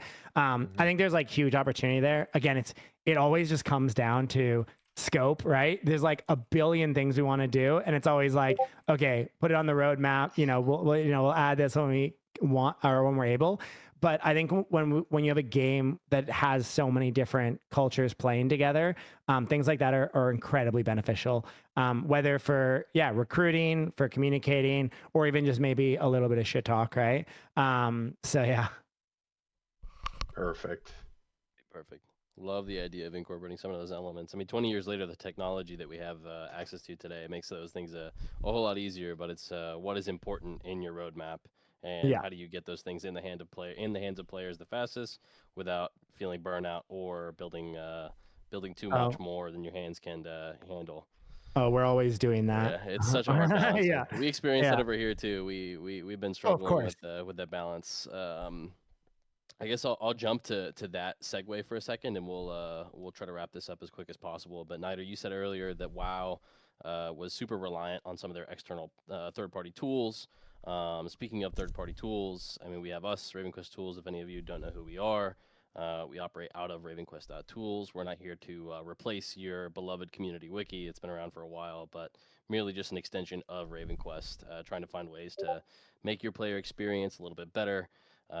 Provide you guys some necessary tools and some cooler third-party experiences, whether that's different calculators we're putting out or other things we have on our roadmap. But I wanted to kind of put out an update on some things that we're working on and some stuff that we've been doing that I think would be great to keep pushing. Is we actually just started pushing our YouTube channel out, where we will do recaps of the entire VOD of the roundtable. We'll link that in the chat here shortly.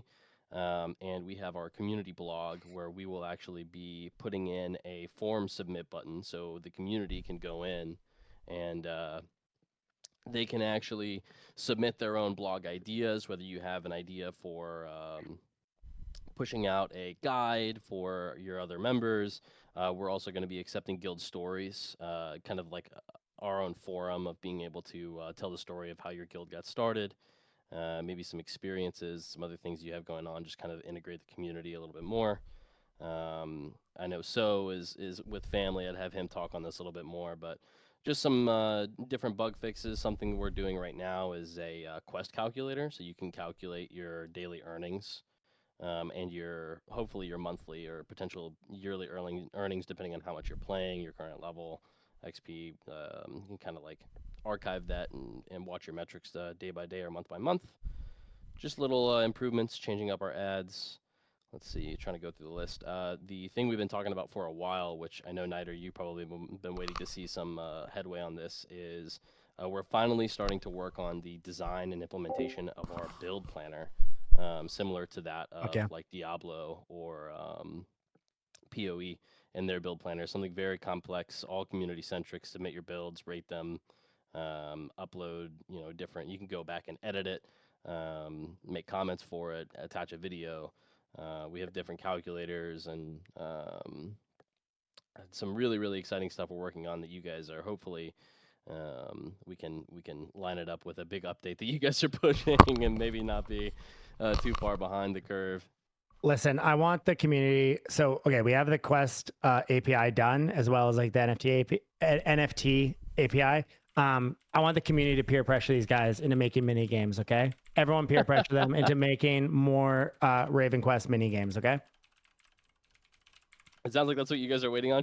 Should we sideline everything else and just focus on the sideline all of it, make the mini games. No, I'm kidding. The tools are amazing. I'm selfishly, maybe I shouldn't suggest you do this because our staff will just play the mini games all day.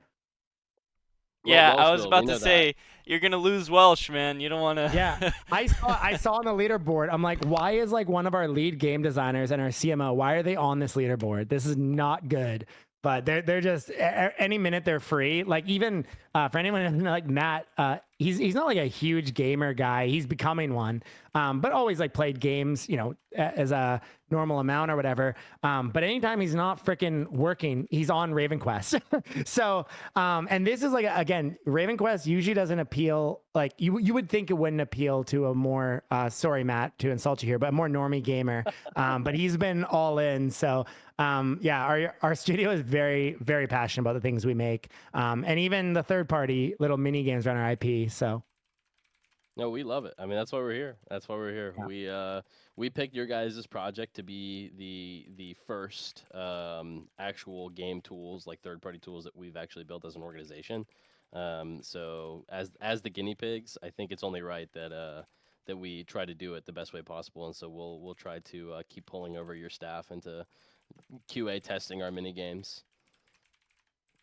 Love it. Love it. But no, we appreciate you guys so much, what you guys are doing over there at Tavernlight for RavenQuest and Raven Idol. I appreciate you guys. Like, I think I touched on the announcement, but we're in like again, we've been a studio for a long time. We've seen the good and the bad times in traditional games, but of course in Web3 as well. And what we've seen every single time, what we've learned through it is the time to double down is when things look the worst. I mean, every investor knows this when it comes to, you know, when is the best time to go into the market and stuff. It's whenever it looks the worst. And that's been exactly how we've looked at investing into things we're doing. We have like the most clear path forward that I think we've had in many, many, many years on what we need to, like what milestones we need to hit for the Quest ecosystem and what things we want to build around that. And you guys are a part of that. Obviously, we want to support as much as possible third-party groups as well. And that's why we built out the Quest API. But also with that, just the plans kind of ahead for the studio, scaling up quite a bit. It's a great time if you're able to be hiring as a game studio, because there's incredible talent out there, because a lot of studios have been having to close their doors and many more are going to be. And so we're in a very fortunate position where we've always been very disciplined with funds that come in. We don't overspend just because times are good. We understand that times are good and bad. And if you can weather through the bad times, you benefit from the good times proportionally more than anyone else. Like, again, when the boom in 2021 happened in traditional gaming, tech, in Web3 and everything, a lot of people had, like, they kind of just started then, right? They raised money then. And then when the tough times come, they assumed that it was going to be these incredible times forever, and they didn't prep for that. And that's why we're seeing so many studios now closing their doors, unfortunately, and projects that just can't finish. And again, we've spoken with many studios that have come to us for kind of advice, like, do you have any ideas on what we can do, or we're gonna have to shut down in the next month? And unfortunately, it's one of those things, like, it's like, I mean, we can go back and look at what you spent on frivolous stuff, but there's not really an answer now anymore. And but it positions us in a really strong spot, as sad as that is, because we have been very smart with that, and yeah, have a very strong path forward. So always comforting to know is that you guys are as probably more confident in your guys' roadmap and your vision right now more than ever. Yeah. Which I think allows not only third-party builders to feel confident and a little comfy that we're continuing to invest in your guys' project, but that's why I wanted to do the announcement, because obviously there is just a lot of panic in all markets, to be clear. Again, it's in tech. Like, I have a friend who's management at DoorDash, and they're, lots of these, it's not just Web3 gaming. It's not just traditional gaming. It's really a lot of stuff. And I just wanted to make sure that people can have a sense of comfort knowing that while there's a lot of chaos around, many groups are actually doing really well, because and it's gonna purge out the people that probably shouldn't have got that funding in the first place, or shouldn't have had that support from the community in the first place. But I just wanted to put that out to make sure that people understand, like, we've been around a long time, we've weathered storms before, and this is the least rough storm that we've ever had to face. And yeah, we're in a very good spot. I want to I'm gonna I'm gonna complain about the community for a second. Please do it. I just want to say, F you guys. No, okay. where was I gonna go with this? I see like a lot of questions coming up in the chat, and I just want to say like if you guys are anybody in the community who's very passionate about the game, about adding new things into the game, about providing feedback for the team, please come tell us. I mean, over here at RavenQuest.tools, like we're hosting these roundtables every week to talk about the game, to have like valuable discussions. I'm somebody who just loves, like, you'll see me in the forums on this Discord, like running around and providing feedback on other people's posts. Like, go make a post on the forums. Let's talk about it. Let's like DM me, DM us if you want to hop in on one of these roundtables. Like us over here at RavenQuest.tools, we'd love to hear your voice. We'd love to like get all of your ideas out in the air, discuss them, and put it in like one clean summary that we can then like push out to you, Niter. Like, I'm sure it'd be way like I think you would like appreciate it, right? Oh, absolutely. And like I don't think a lot of the community understands like how much stuff we go through.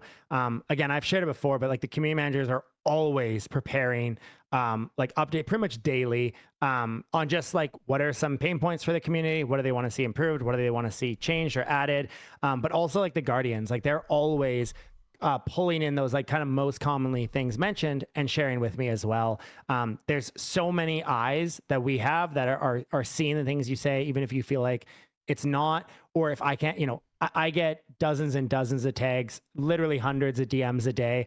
I can't respond to all of them. And I realize that trying to just slows my work down and the much bigger picture that I need to focus on. But they get to me. Like, I promise you that they do get to me. And it just sometimes isn't going to be me responding directly. But you guys will see that with patch 1.1.0, a lot of ideas from the community are cooked into that. We're always listening. And to us, it's very important to do that, because while a lot of ideas from the community can be really bad or really not well thought out, there's a lot of huge gems too. Niter, can I ask you something before you go, please? So, what do you think of the idea of the remaining XP buff from Adventure Board transferring over to the next day? So maybe you have like a week to finish all of that XP buff. Yeah, I think that's interesting. It would be a little bit difficult to implement because obviously Rest EXP, if it converts over, Rest EXP is for all EXP. So there'd be like a lot of parts there. I think it's also okay that there's some things in the game that players just need to capitalize on it, or they miss out a little bit on it. Sometimes, like something that we've learned as a game development studio is focusing too much on quality of life and stuff. It feels important, but you come down to a loop where you spend, let's say, 2 months just doing all the quality of life things and making the game, flow better and all this stuff. And then suddenly players like, well, okay, but now we want content. And you're like, well, guys, we've been doing your quality of life requests for 2 months now. And so, there's a lot of quality of life stuff that we want to implement, of course, but it's also just like making sure that we do that symbiotically with new content, new things, new archetypes, new weapons, stuff like that. The other thing was, it doesn't necessarily have to turn to rested XP. The main thing is just that people want to have more chance to finish this buff. It feels like 24 hours a day is not enough. For sure. Yeah, that's fair. That's fair. The day is not long enough to not touch grass. Yeah. But okay, I get what you're saying. It's going to take a moment to implement if it does happen.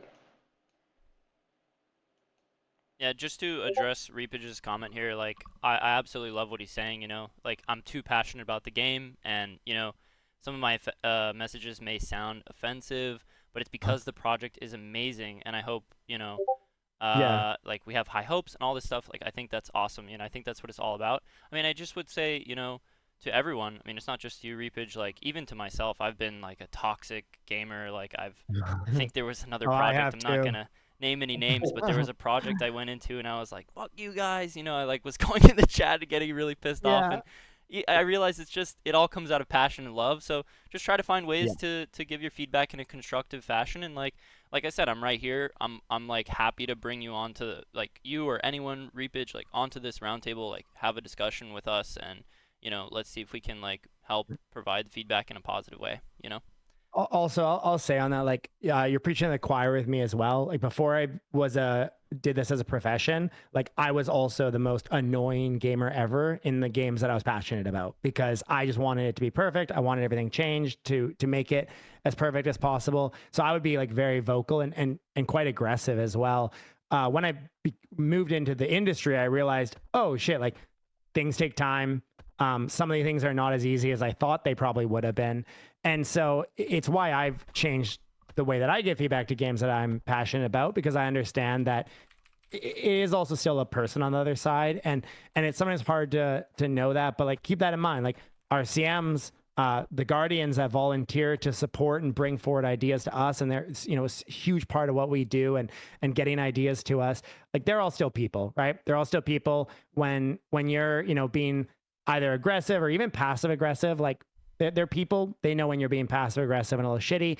When they're dealing with that all day, it can really, like, it sucks, right? And also will make them probably a little bit more hostile, because again, they still are people, even though their job is to work with the community and be helpful and all that kind of stuff. When you're getting battered down all day, it can be tough. Not to say that you guys do that. I'm just saying that in general, there's going to be days that they have good days, bad days. Maybe they have, you know, personally a really bad day and they might be a little bit more short-tempered. There's still, and same goes for me. Sometimes I'm very short-tempered as well to you guys, but ultimately, like, know that we do understand that it's coming out of a place of passion. Anyone who's talking in a Discord, in a game, or in an AMA like this, they love the game, right? They're not going to be there just to be negative all day. That's like a 1% of people, right? The reality is 99% of people just want the best. Just remember that there is a person on the other side of your message, right? When you send a message and it's like, hey, I think this would be a really cool idea. What do you guys think? I'm going to respond way better to that. A CM's going to respond way better to that. We're probably going to value it higher than you coming in all caps saying how shit something is. That's just how human nature is, right? And that's not to say that you're right or wrong in your messaging. It's just the way that you could have brought that message across could have come across a little better. Again, we all want the same thing. We all want the best game possible. We're here working every minute to make the best game possible, but things do take time. So. Yeah.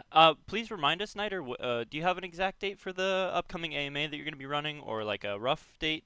You probably shared it, but I must have missed it. I probably should not give that right now, because otherwise the video editing team's going to murder me. Okay. Because they're cooking up some really big stuff for it. But it'll be soon. Yeah. So okay. So soon. At like maybe yeah. less than a month. If I don't know if you could give us like yes, rough. definitely less than a month. Okay, yes, cool. yes, I don't know if you can go any longer without a 3-hour AMA. I mean, oh no, I know. I'm Jones and dying. This gave me a taste. I'm relapsing on this. Yeah. Well, you can go back and listen to it afterwards. Don't worry. Yeah, we cool, are. Yeah, go ahead, Niter. I'm gonna hop out. Off, yeah. I'm gonna hop out. Yeah, you guys wrap it up. Again, thanks so much for like not only doing this but having me on again. You guys are always like super welcoming and let me do all my rambling, so I appreciate that. To the community, we'll have a very big AMA. It will be like a live stream AMA to share all about 1.1.0 and the Quest 2.0 ecosystem, because things are changing in a big way, but also just expanding in a big way. The things that we're building around Quest, land NFTs, Raven cards, monks, everything. It'll be integrated in everything we do, but also we have some outside of our ecosystem stuff that'll be coming as well to the Quest ecosystem. So we very much believe that consistency is king. Continuing to build, continuing to have a path forward, and really what that looks like long term. So appreciate all of your guys' patience, trust, belief, support, every single thing around that. You guys are the lifeblood of this, and also third-party groups like RavenQuest.tools, building cool tools, doing stuff like this. It's amazing. It's so cool to see. Yeah, appreciate what you guys do. Thank you guys. Schneider. I see you. Build mini games. Yeah. That's awesome. All right. Well, now that the CEO is gone, let's talk some shit, guys. Let's go great. Let's have a party. Woo! Trash game. Oh, I'm just kidding. Rage. Go. Let it loose. And then we all get banned. The whole community. RavenQuest.tools get shut down. It'll be fun. Just so everybody knows who's in here, we do this every Saturday, same time, 5 p.m. EST. There's always an event in the calendar on Monday or Tuesdays posted by yours truly, Will Zera. Thank you again. Shout out to him, community managers for the RavenQuest team. Super supportive of us. But we do this every single weekend. So pop in, give your feedback, and join our Discord as well. We'll be able to maybe hear more about what you guys are thinking and what you want to hear about. Jay is all over the heartbeat of the game. So anything you guys have that's pressing, we'll talk about each week. Yeah, absolutely. Thank you, Foolish, and thank you guys, all of you speakers, all of you community members for joining us today. I know a lot of you were here just because Niter's here, and that's cool. You know, we really appreciate Niter coming in and sharing a ton of alpha. Some really incredible stuff coming to the game. I mean, I can't even like I don't even know what to say. I mean, all of the alpha that he dropped, absolutely insane. I mean, you know, I'm not gonna lie, like I had some concerns, you know, like I definitely get scared with a lot of money invested in a game. Like I gotta make sure that, you know, the team knows what they're doing, and I think Niter like really reaffirmed a lot of my doubts. I'm just really excited to hear, you know, to see like these new updates come into place, and like a lot of the vision and the direction that Niter's taking the game like really reminds me of like positivity and hype that I felt back in the early days. So yeah, I hope everyone else in the community is feeling good as well. And if not, you know, that's okay too. Like I said, please, you know, share with me your feedback and hop in on the next roundtable so we can discuss. Yeah, we could do a quick recap on the alpha. Guys, please feel free to like Foolish and any of the other speakers, feel free to jump in, like correct me where I'm wrong or like fill in stuff that I'm missing here. But oh man, I mean, because there was just so much stuff. But a quick recap on all of the alpha that Niter shared. He did say that Raven Idol is coming soon. We're going to be able to sell characters on there. I don't know if that's also something that's coming to the RavenQuest game. I don't know that he specified that, but there will be like coming to the website, yeah. Coming to the website. Okay, so selling your own character, they're like character Bazaar, Raven Idol coming soon. You'll be able to play Raven Idol inside of the game. Like you can play both games at the same time essentially. It'll be on the launcher.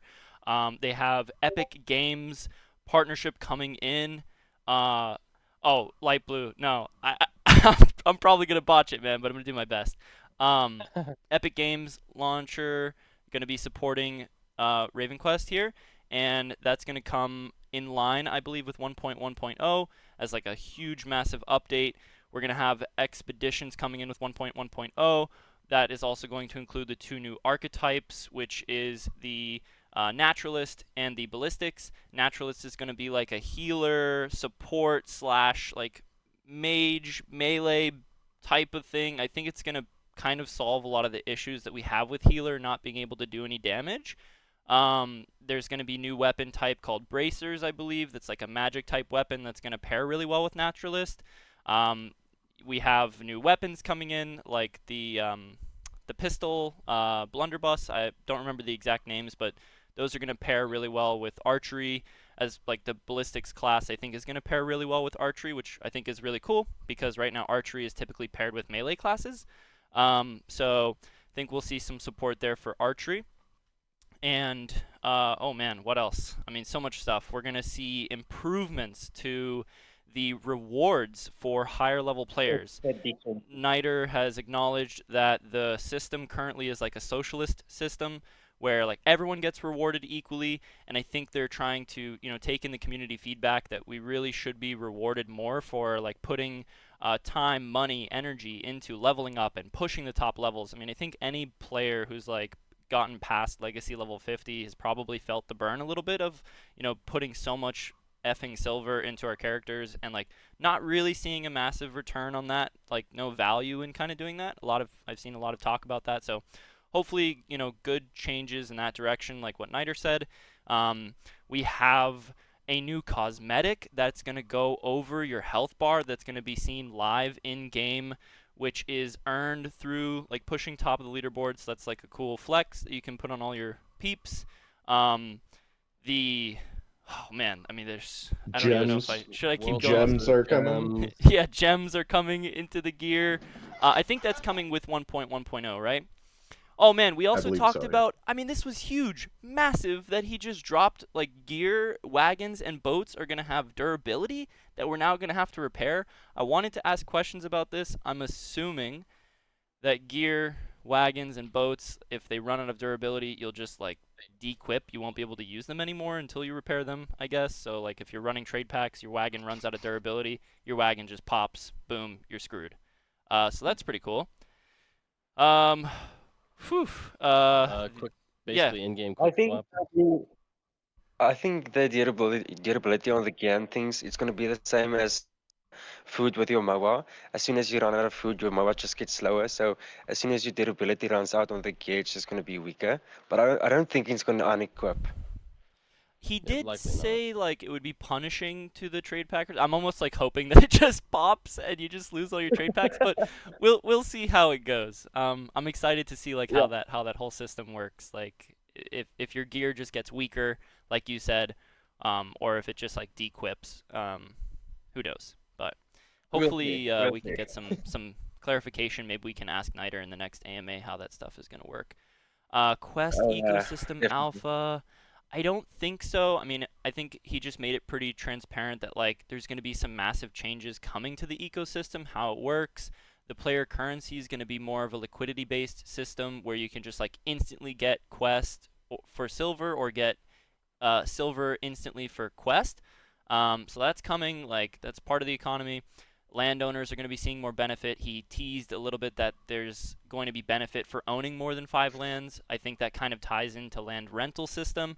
I know everyone has a ton of questions like, when is land rental system coming out? Hopefully, you know, we can get some clarity on these things soon, like in the next AMA. 1.1.0 release date. A lot of people have been asking this throughout the duration of this call.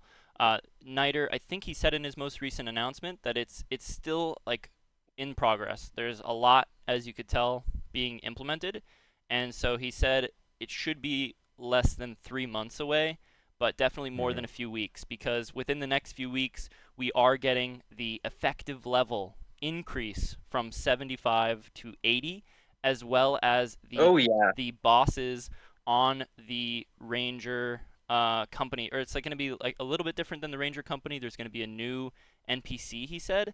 But we will be getting bosses as like Ranger bounties that offer like rewards, heavily leaning towards the marked runes for the Ranger company. So we have those 2 updates coming soon. Say that one last time. Yeah, so we have marked the runes, the bosses. it's the old bosses, which I'm assuming would be Ada Master, Shark Boss, the Dragon, a couple more. I can't think of all the bosses off the top of my head, but these are going to now become like live events in the game, kind of like world bosses. I'd imagine it's going to work, where there's going to be one boss that gets activated at a certain time. You go talk to this NPC, you pick up the quest to fight this boss, and I think it's going to work like dynamic events, where when you go to fight this boss, because I think it was Billion Football who was asking about like, is there a minimum level requirement? I think there's the minimum level requirement. You'll probably be like, you know, equalized as a group when you go to fight this boss, and maybe it'll consume a Ranger bounty charge, and you'll get rewarded with the bounty marks that you would get for completing a Ranger bounty. So I think Niter was talking about how this addresses multiple concerns. Right now, you don't get a lot of Aether marks when you complete Ranger company tasks. Like, it's kind of a problem holding people back. So you are getting more Aether mark. I keep saying Aether mark. There's Aether marked runes. That is separate, guys. I'm sorry. So you will be getting bounty marks from defeating these bosses. Will enable new players to find groups to defeat these bosses a little bit easier, and it's going to enable veteran players to go back, re-challenge these bosses, and actually get rewarded for it. Not bounty marks, he said more emblems. Oh, emblems. Yeah, he did say emblems. Is that what? Maybe I'm getting something confused. I apologize. Emblems are the... What are emblems? The house upgrades. Oh, the housing upgrades. Okay, so, oh yeah, maybe I was wrong then. I apologize. So it's gonna be emblems for reputation and housing upgrades. Okay, well we'll see. Yeah, I'm sorry guys. That was misinformation. Emblems, not bounty marks. So, my bad. A lot in my head. I think that covers most of it. Yeah. I don't I'm want to sure we like. might have missed a couple here and there. I could go on for days, but I'm gonna put a message in the chat on these for now. there we go. Nice. I don't know the last one might be wrong. Expeditions. Yeah, I mean expeditions. He talked a lot about that. We don't know if it's going to be equalized content or not, but the expeditions, you know, sound like an incredibly interesting and intricate system where you have like a monk that can upgrade you as you go. The mobs can get different different effects that occur during the expedition depending on which routes you choose. Something that he mentioned that I think is really cool is that there's going to be different parts of the expedition that you can unlock based on your profession levels. He mentioned like some door might be locked behind level 70 woodcutting, you know, so it actually incentivizes players to kind of branch out and like go do these other professions that they haven't chosen to upgrade. Like for me, my woodcutting is, I don't know, level 20, right? But if I oftentimes run into a door that's locked behind like level 40 woodcutting, there you go, buddy. You know, I think it'd be really cool to see players kind of branching out, pushing all their different professions so that we can get better rewards in the expeditions. There was some talk about like exclusive cosmetics for landowners or so. Like, I don't know exactly what he was saying about the what was it? Those cosmetic blueprints. Yeah, there was the blueprint, and honestly, I was a little bit confused by what he was saying there. But if It anybody, was merely a like a recipe suggestion. It was a suggestion of potential Well, blueprints that they're they're actively implementing. investigating. Yeah, they're got it. looking at Okay. investigating and implementing. It's a pretty cool concept, doing like an event, and then instead of the cosmetic just dropping, you get a blueprint of that cosmetic. You can craft it. Yeah. Makes So, makes It's it a like a little but more. there was like some sort of kickback to the understand. people who hold the blueprints, I think. Yeah, you get a kickback for being the blueprint holder. Yeah. So we'll listen Oh. back to the recording and try to summarize these things a little bit better for you guys.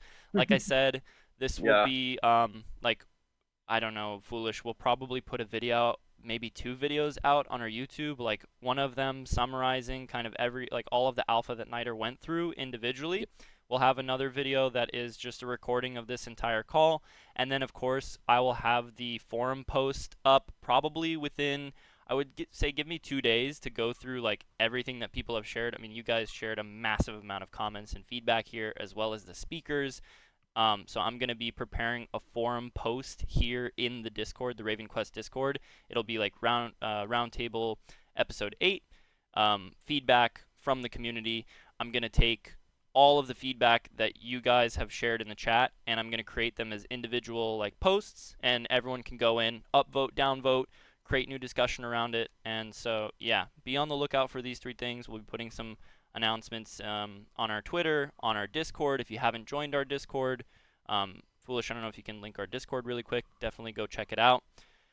Do you guys have a quick moment where you can talk about what you're providing currently on the tools and what's on your guys' roadmap? 100%, Yeah, dude, absolutely. 100%. We'd love to do that. Can I share my screen? Yeah, I can. Let me stop streaming here. 100%. So, off of Billion's question here, RavenQuest.tools, what are we? What do we do? Jay, what do we do? We are a third-party tool provider right now for RavenQuest. Right now, we initially launched with our trade pack calculator, which now, I mean, to be honest, everybody pretty much knows the trade pack formula. So anybody who already had spreadsheets and was tracking their daily or hourly earnings, or was able to track like per trade pack, everything here, we're focused on trying to bring the UI from the game into a web-based experience. So when you leave the game, you come to our website, it still feels like you're in the game.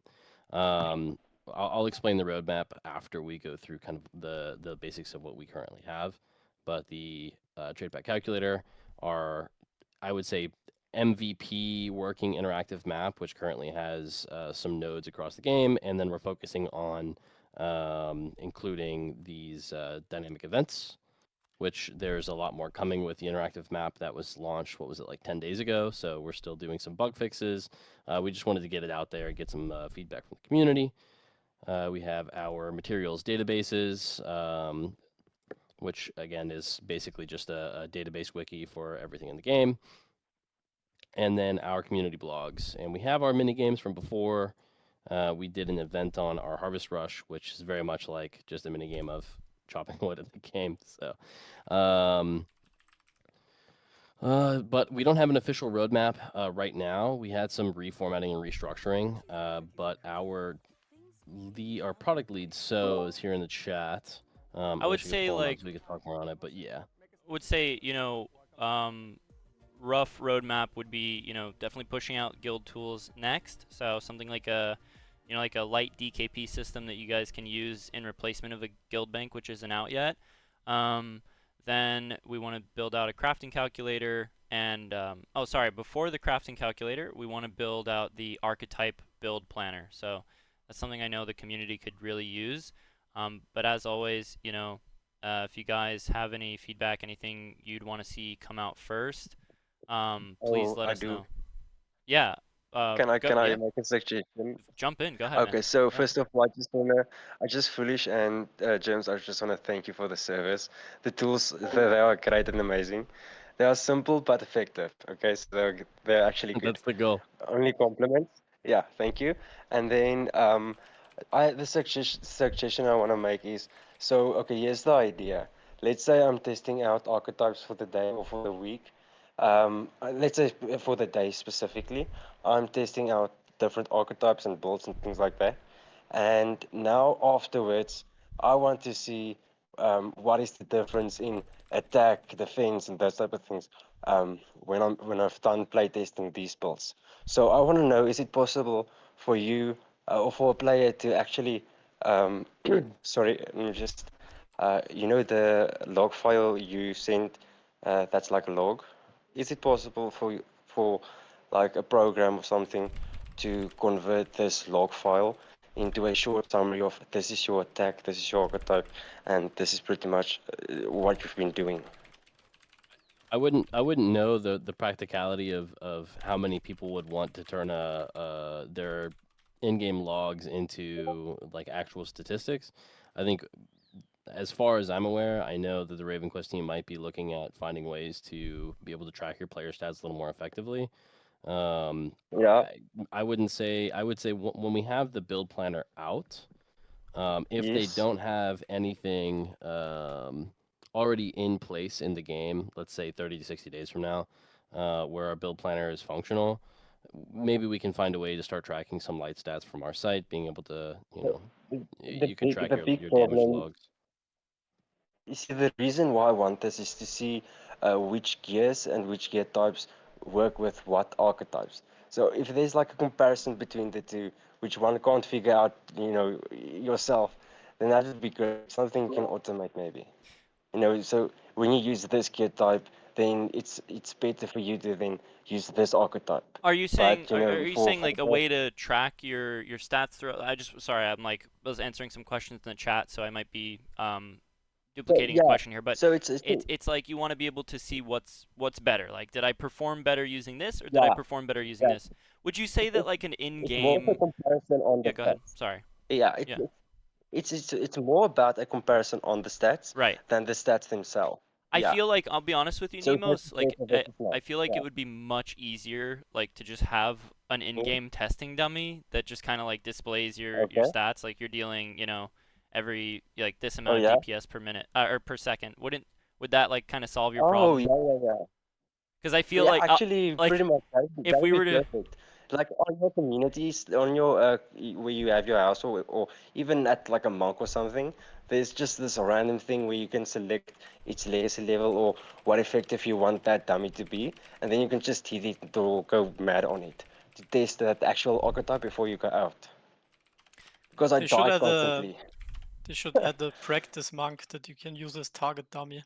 Yeah, okay. Now we're getting to a practical point. Yeah. Just With that. leaderboard, most damage. That'd be so So funny. you were Like asking just- suggestions about pushing things up, on your guys. I'll say one of the most common questions we get, especially with new players that are coming in, is what are the suggested builds to start Yeah. with, or what's your build, because we don't have an What inspect weapon? feature within the game yet.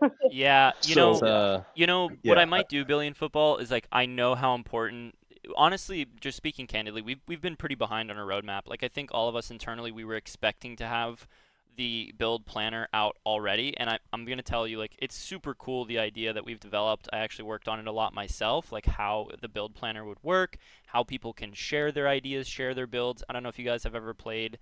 I mean, I'm sure everyone here has played another game that has like something akin to a build planner, but one of my personal favorites is Hearthstone, where you can share your build. The creator of the build can leave like an entire like paragraph of feedback of how to use the build, why certain skills are important, the combos and everything. I mean, you can upvote, downvote these builds. We have a lot of super cool stuff planned for these things, but it is further down the roadmap than we had hoped. So what I'll do is I'll try my best, like within the next, give me like a week or 2 weeks, with the community's help maybe and some other individuals, I can kind of create some of these like flagship like beginner builds. Like, hey, here is a classic Shade Striker, here is a classic Dark Knight. I mean, there's creators like Valdez who have put out actually like Dark Knight build, but I'll definitely put that together and like make a post. Just I think that would be helpful if that's for the your community. next big if that's your next big tool, then I'll be happy. Yeah, and if you're looking for people to help like feed you data or help do some of the research, like we have extraordinary, logs. like everybody has extraordinary minds in their guilds. I'll just put an example. We've got a member of ours that is phenomenal in directing, like in the Aether Rifts, the correct builds to focus on, how to navigate around properly. And everybody's asking, what's your build, what's your build, what's your build, and then we'll drop a screenshot of it, and then it gets lost in a million other messages, and then it's like, where's it at? And then you pin it, and then it gets lost in other pins. So for us, we would find the most value from that and would offer services to help provide either data, info, whatever, even be user testers to help you guys achieve it. Because again, we've got multiple backgrounds of technical capabilities as well, at least from our guild. So Yeah, if you want to collaborate and work together, we would absolutely love to be a part of that. Reach out to us on the Discord, and we have several contributors. I mean, Nova here himself. We have Mr. House. We have Drydeck. A lot of different community members who have provided a little bit of assistance, whether it's on the coding side or helping gather data. We love working with the community and making your time worth it by having an impact on each other, providing kick-ass tools, and you guys be able to save us a little bit of time as well, because we are only as fast as our hands are able to move. So yep, we try our best. But yeah, absolutely, dude. Join the Discord. We have we'll open a bunch of conversation and I can't think of the word there, commentary there, and talk more on that. That'd be awesome. All right. And Yeah. would that be better suited in the general chat or in a specific chat within just go RavenQuest to tools? you should have like a guild rep role within our Got it. Discord. You could just go to the guild reps channel. Like, I'll ping you right now, actually. I'm in there. Foolish and I were chatting there. Perfect. And yep, just shoot us there, and we'll figure it out. Same thing, Shavir. The team is planning on providing a marketplace API for us at some point. But in the meantime, if you're really passionate, I know it's very exciting, right? That is in the pipeline. So we will eventually have marketplace information, price information. But in the meantime, if some of the community members want to band together and create a manually updated spreadsheet, we can definitely help facilitate that and kind of host it publicly on our Discord. So Shavir, just hit me with a DM, remind me to take care of that, and we can try to push that one forward. I've been actually interested in doing that myself a while back, so would love to try to push that forward. Yeah, go ahead. We had talks about it, and there are I mean, you could say security, but trust issues in the matter of if you have a volunteer who comes in from, you know, a fudding side of the community who comes in and, you know, adjusts half of our numbers or something like that on a spreadsheet. I mean, some people just come from different, like, more trusted circles. So a lot of what we're doing right now is more based on what we can control, which is what we know is, you know, the trade pack calculator. We know how much these trade packs, you know, how much they cost, how much does it cost per step. Quest calculator, what's the current cost, what's the high, what's the low, what's the median, and then allowing ourselves to focus more on stuff that we can't control, like a build planner or a crafting calculator or a land calculator, stuff that we can allow our users to take advantage of the information that we know on a daily basis, and then allowing those APIs to strengthen the platform when they're ready. It's just less workload on us as well from the development side, allowing us to focus on other things. So yeah, I'm fully on board with this idea, and I just want to mention I'm a very active player, and I'm kind of good with data capturing. So if you need some freelancing to do, I'll just do it for free. I'll just give a bunch of information neatly in a way you can understand it and actually use it. Yeah, well, no, we appreciate it. We'll send it over and talk about it as a team, and maybe we can find a good solution for it. I mean, I know people are asking Sure. for this. There's a reason why people do and don't come to the website. There are things that they're looking for that they don't get, and you know, some people have spreadsheets, or they have a group of 10 people who are updating the market prices on a daily basis. You know, every hour.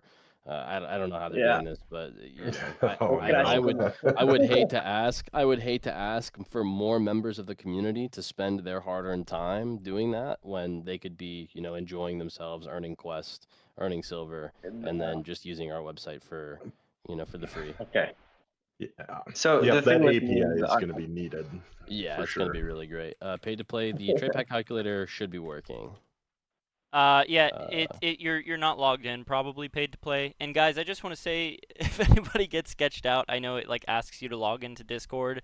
This is usually because our login system pulls from your browser. So if you're not logged into Discord on your browser, then like it'll probably ask you to log in again. I don't want anybody to be sketched out. So yeah, just make sure you're logged in. Otherwise, it won't calculate your trade pack profit. For anybody who might be waiting for and is a little sketched out by it, we will have the RavenQuest login on the website in the future, possibly the near future, but we'll see. Yeah. So you will be able to log in. Yep. Yep. With your RavenQuest login. Yep. Yep. Well, Yep. what you guys are Yep, doing yep, yep. reminds me of the early days of World of Warcraft when I was trying to get involved in doing some programming on the side and helping the community out that way. And I love what you guys are absolutely doing. So keep it up. Thank you again for inviting me of to course. this. This was an absolute blast. Appreciate it.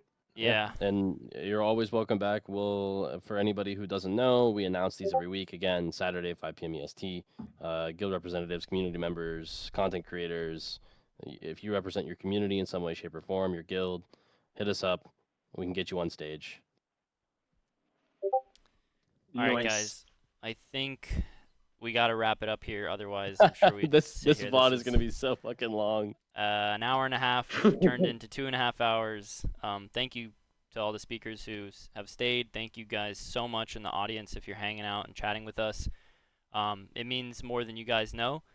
And as RavenQuest.tools, I'm sure even all the speakers up here are very grateful. Yeah, just very appreciative of the community here. And yeah, hopefully we'll see you guys next week. Like I said, you know, this is the place to tell us how you feel. Tell us whatever you want to see happen in the game, happen on our end. You know, obviously we can't control the team. We're just doing our best to you know, have fun talking about the game and provide positive feedback to, you know, Niter and all of his I don't know what to call all the workers at RavenQuest team. All these monks. The slaves. The monks, the slaves that are probably working 12 hours a day, like busting their asses to get content out for us. Yeah, it was quite an incredible session today. So, if you guys have any guild content or anything going on, this is your time to shout it out. I mean, for example, it looks like Mrs. Pham and Bunny are going to be doing a stream here in a second. Hop in and see them. Yep, and FAM every Friday starting at around 6 p.m. I think even before that, around 3 p.m. Eastern time, we do a game night. So there were talks about with Kaiser's group, they're all doing plundering and running around. FAM, we like to do that on streams too. We like to do big fishing expeditions, and obviously puts a big target on us putting that out on stream. But Yeah, I know 100%. it's been discouraged not to stream target people, so we ask to be courteous from that regard. But if not, we'll be we have some big boats, so we'll be trying prepared for that. Shoot me the info for your guys' events. I'll we can push it out in our weekly recaps. Oh yeah, if anybody wants to host events with us, by the way, like we're always happy to sponsor whatever we can. If you guys are hosting an event, you want us to sponsor a little giveaway, you know, we're always happy to contribute a little bit back to the community. So please let us know, reach out to us, and you know, happy to hang out with you guys, jump on a call, whatever you want. You know, so do let us know. And Awesome. yeah, I think that's it. Thank you guys so much. That officially concludes the RavenQuest Guilds Roundtable Episode 8. Hopefully we see you guys next week. Same time, same place. Thank you guys so much. Much love. Cheers, everyone. Thank you. Bye. Thank you. Thank you to all our speakers and participants. Yes. Mwah.